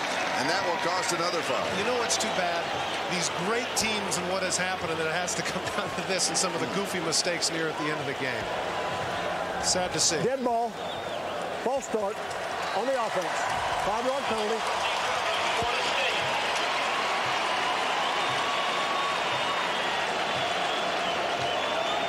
So the perfect season for the Seminoles.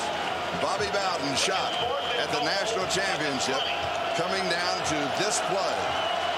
It is fourth down and goal to go. 20-yard line. 2:31 left. This isn't hard. You rush 3 and backpedal everybody else into the end zone. Tipped. Oh, my goodness! Kez McCarty. Oh, my! With apologies to Dick Enberg. Oh, my! 2 minutes and 26 seconds left.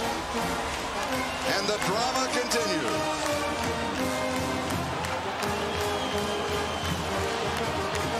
How do you teach a kid not to go for the interception? How do you teach a kid not to do that? Just bat the ball down. Fourth down and 20. And here is the extra point, and it is good. Take a look in the middle of the field. Here's the seam route right there. And take a look. Turns around. The ball's right there. Hits him in the hands. It bats up in the air. And McCorvey with the catch. Oh, McGee has got to be frustrated. Right there, right where he should be in coverage. Coming out right at you. Watch number 17. It's a pop-up. There it goes. McCorvey's concentration right on the ball. Not go onto the playing field at the end of the game. This is for your safety and the safety of everyone And the reaction of Bobby Bowden. Common sense should never be taken lightly. And the reaction of Lou Holtz. We'll be back with the onside kick in a moment. Don't go away.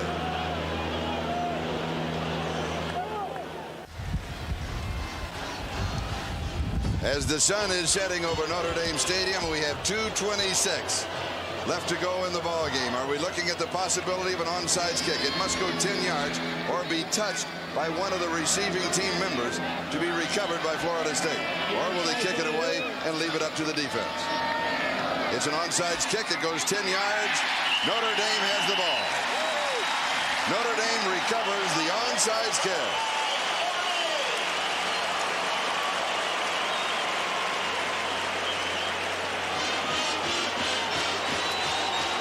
Clark is the one with the recovery. Great idea on the part of Florida State to go with the left foot. Surprising completely, but the ball comes right to him.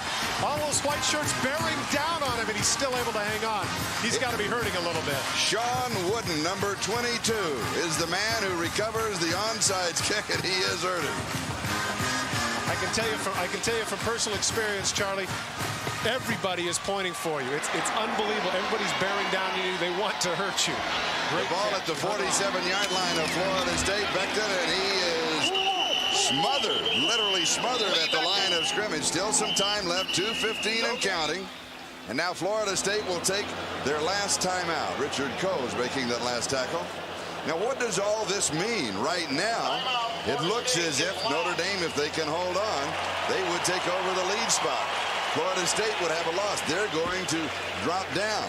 Miami is currently third. This is the Bowl Coalition. Then Nebraska, Ohio State, Tennessee, Auburn on probation, Florida, West Virginia, and Texas A&M. And what does it all mean? I think the big question here, Charlie, is how far down does Florida State drop? If indeed the score ends up the way it is at 31-24.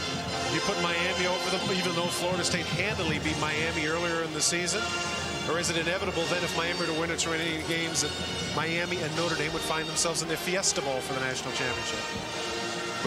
But also lurking is Nebraska. Nebraska is undefeated. They have 2 games remaining, a big one at home against Oklahoma. And Nebraska won today against Iowa State, and should they win big against Oklahoma, they might move back up in this poll. You know, they're higher in one of the other polls, and they feel as being undefeated is that they should be the number 2 team following this ballgame. That certainly is the big debate right now as to why Miami seems to be garnering more votes in that poll despite the 1 loss, even though, as you mentioned, Nebraska's undefeated. Second down and 10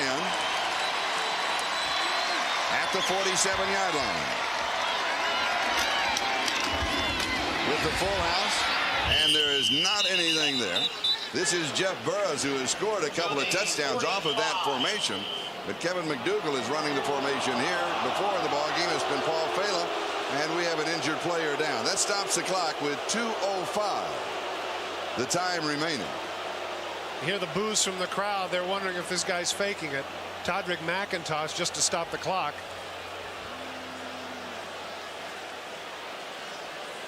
It will be third down and about 8 yards to go. Mark Edwards, the freshman from Norwood, Ohio, has checked into that offensive lineup. That's the first time that we have seen him this afternoon. Now again, hindsight is 20/20, but if this is 2:05, you figure that Bentley could have kicked the ball out of the end zone. They take it on the 20-yard line. If they're running the same course of plays, it's on the 20, and they punt with, say, about 1:20 left in the game at midfield. Charlie Ward, again, you know, second guessing is wonderful, but Notre Dame on third downs has converted only 4 of 12. But remember the last sequence when they started from their 20, Notre Dame came out throwing and looking for some big plays to get upfield. So I'm not sure we would have seen the same sequence of plays. So it is third down and 8. And now the clock is started. 2 minutes and counting, time remaining. Unlike the pros, there's no concession for adding that time in the last 2 minutes when somebody is injured. And so it appears that maybe they got away with one. There are some players smiling down the Florida State sideline.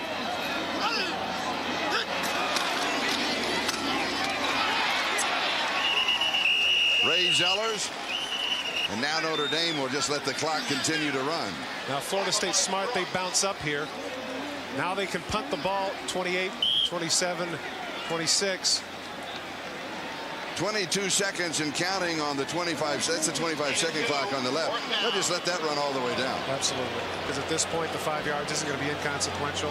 At 1:01, they'll probably take the penalty and punt after that.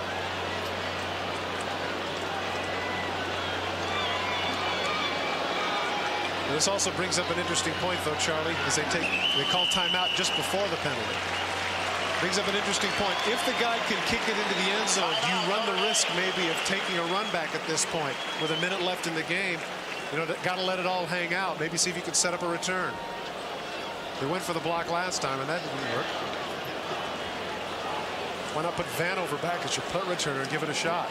They may just do that. He's your big returner.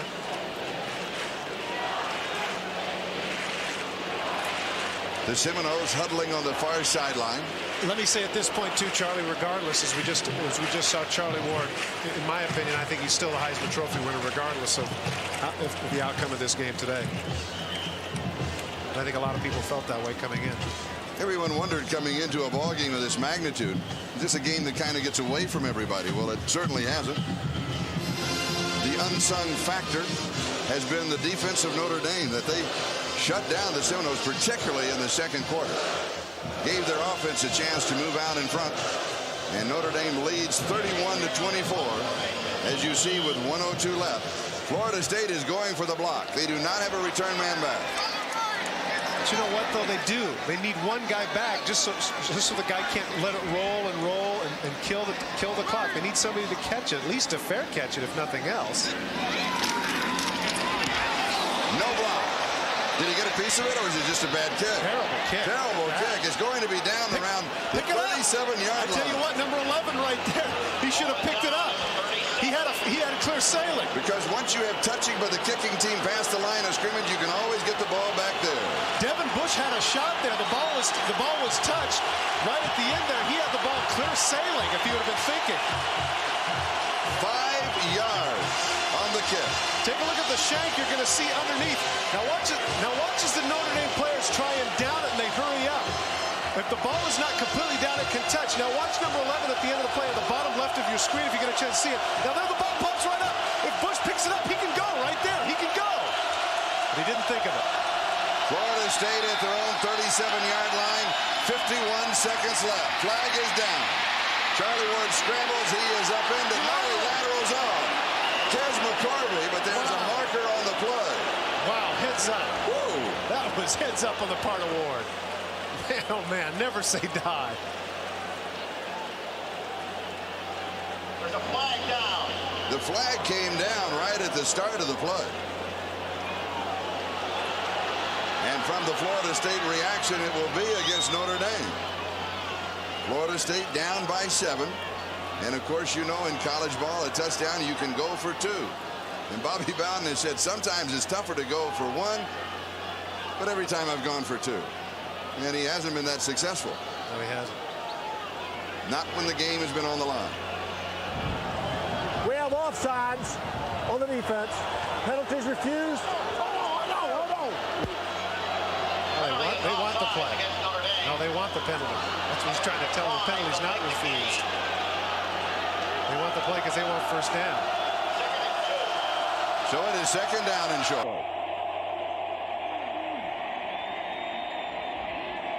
Charlie Ward fires, pass is complete, 50-yard line.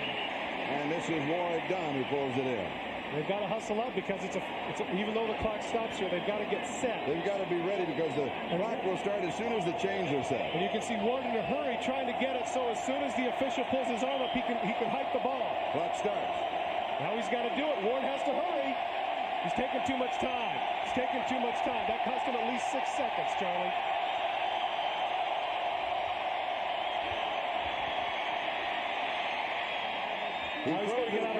He's got to get out of bounds, and he does. 17 seconds left. Kez McCorvey, good for 18. And what an afternoon Kez McCorvey has had. 10 for 130 and a touchdown. Now out of bounds here, Ward can take his time. He also realized with 17 seconds left, he doesn't necessarily have to throw it into the end zone. He can throw it in the middle of the field and get the first down, hustle up, spike the ball, and then give himself a chance with 2 shots in the end zone. Deep over the middle. It is caught. Now they've got to hurry. Now he's got to spike the ball. He's got to get up. He's got to get everybody just to stand there and spike the ball. Clock stop momentarily till the chains get there. Then he will, as soon as the referee starts the clock, there it is started. Here is the snap. Lost a couple. No, he's going to throw for it in the end zone. And it is batted away. 3 seconds left. I'm really surprised he didn't spike it there, Charlie. He would have had 2 more chances. Now it's all down to this one play.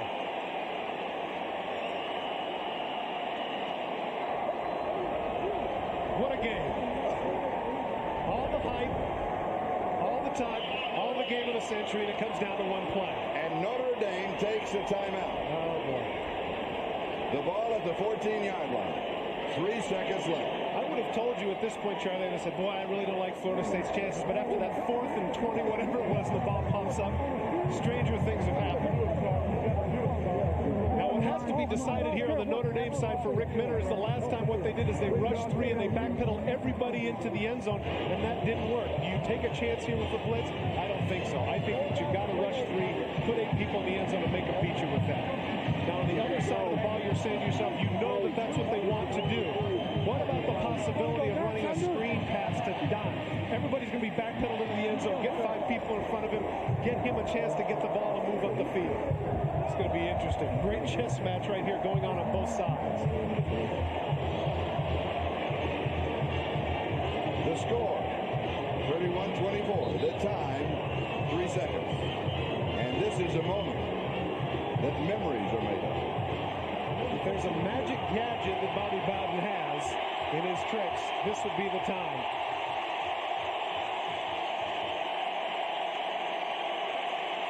Three seconds to go.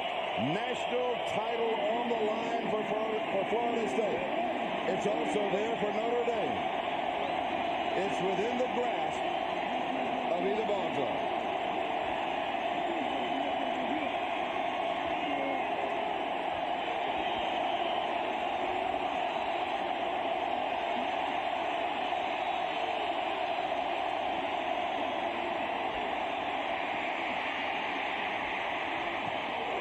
Knocked away. Shawn Wooden. Notre Dame wins 31-24. The ghost of New Rockne is living, and he is smiling.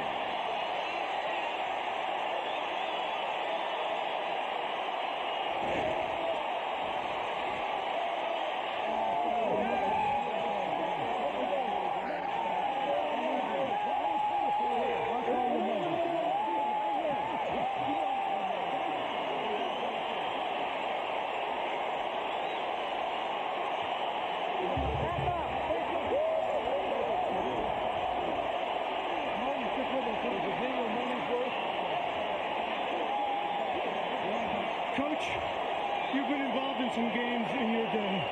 Where does this one compare? This was just a great football game. I compliment Florida State, Charlie Ward. They refused to quit. Our players didn't either.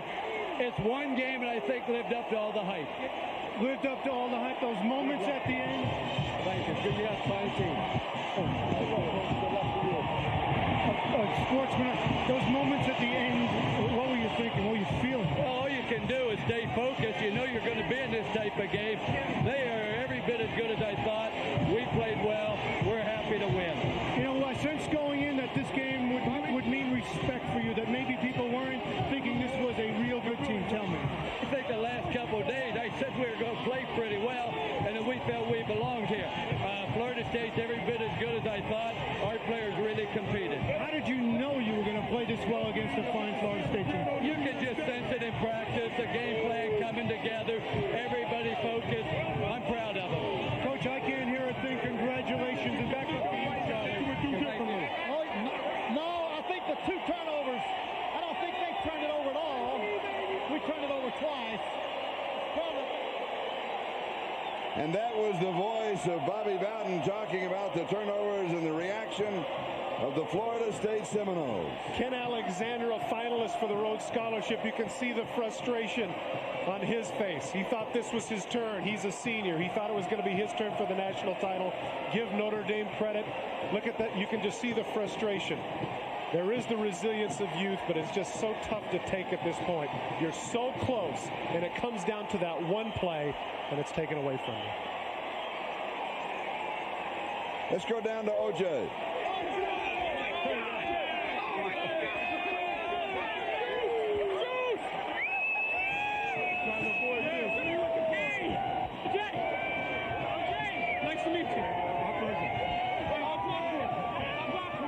try to go this way, yeah. We have some technical difficulties. The Irish #1, absolutely. Well, you know, it's interesting. I caught a little of it earlier, and Bobby Bowden tipped his hat to Notre Dame, and he also made the point that the 2 turnovers that they had were crucial in the first half. Notre Dame, again, did not turn the ball over. 4.5 games they didn't do that. Mistake-free football is the reason Notre Dame won today. And as close as this game was, Florida State could drop only to #2. That is one of the possibilities. The Bulls will come out later with the mix of everything else that has gone on this weekend as we are beginning to wind down. Now we have everything set. Let's go down to OJ. Bobby, you got over the Miami jinx as your old friend Lou Holtz. Your feelings right now? Well, I wish we could have won it, but we lost a darn ball game, and they're a great ball club, man. I mean, they're good as our Saints. Hopefully, you'll get to see them again on New Year's Day. I wish we could win the rest of our games and get a shot at them again. But they're pretty darn good. Anything that you can think of right now that you would do differently? Oh no, I think the 2 turnovers. I don't think they turned it over at all. We turned it over twice. That was probably the difference in the game. Plus, the wind affected us. When you're throwing the football 2 quarters, it hurts you.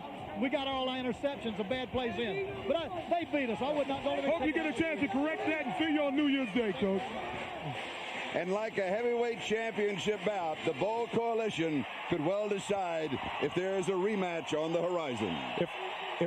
If Riddick, Bowe, and Evander Holyfield are doing it again, what would prevent Florida State and Notre Dame from doing it again in the Fiesta Bowl? He rolls to his left. He sees an opening at the end, but there it is right in front. Wooden bats it down, and it's a victory for the Domers. The last 3 seconds, and time runs out on Florida State. Needed to get just a little bit more air under this one. Look at Wooden. He knows where he is on the field. Jumps up. Great play. Notre Dame is victorious. What a game. And you notice that Fryer was open at the 5. Take a look at the reaction of Charlie Ward. All of it has come down to this one play. Still, once again, implacable. A lot of class, that young man. Heisman Trophy winner for 1993. And now we're set as the crowds have stormed onto the field here. The Chevrolet players of the game, Kes McCorvey of Florida State and Jeff Burris of Notre Dame. In conjunction with this program, Chevrolet will contribute $2,000 to the National Association of Student Financial Aid Administrators for disbursement to deserving college students so that they may continue their education. What a ball game. You look for the big games, you want to be there, you want to be involved, you want it to live up to what it could be, and it certainly did. And I'm pleased to be here with you. What a thrill. Let's go down to Bob Costas. Charlie, you said it. This is what you hope to be a part of. There's just one very small problem for us. We've lost a camera in all the confusion, so we'll say goodbye verbally here. Bobby Bowden is a great coach. He may yet have a chance in a certain scenario for a national title this year, but today belonged to Lou Holtz and the Irish. Strategically, statistically, emotionally, and with finality. 31-24. Here's a final look back for all of us. So long from South Bend. Notre Dame's brand in '93 was the same as it is right now. I think it stands for excellence over time. It stood for the traditional power in college football. Notre Dame was the history of the sport. Lou Holtz had this team rolling. They had come close to winning the national championship a couple of additional times since 1988. Fans expected this to be a terrific year. I mean, it was Notre Dame back in the early 90s. I mean, we were coming off of, the '88 national championship. You expected to win at Notre Dame.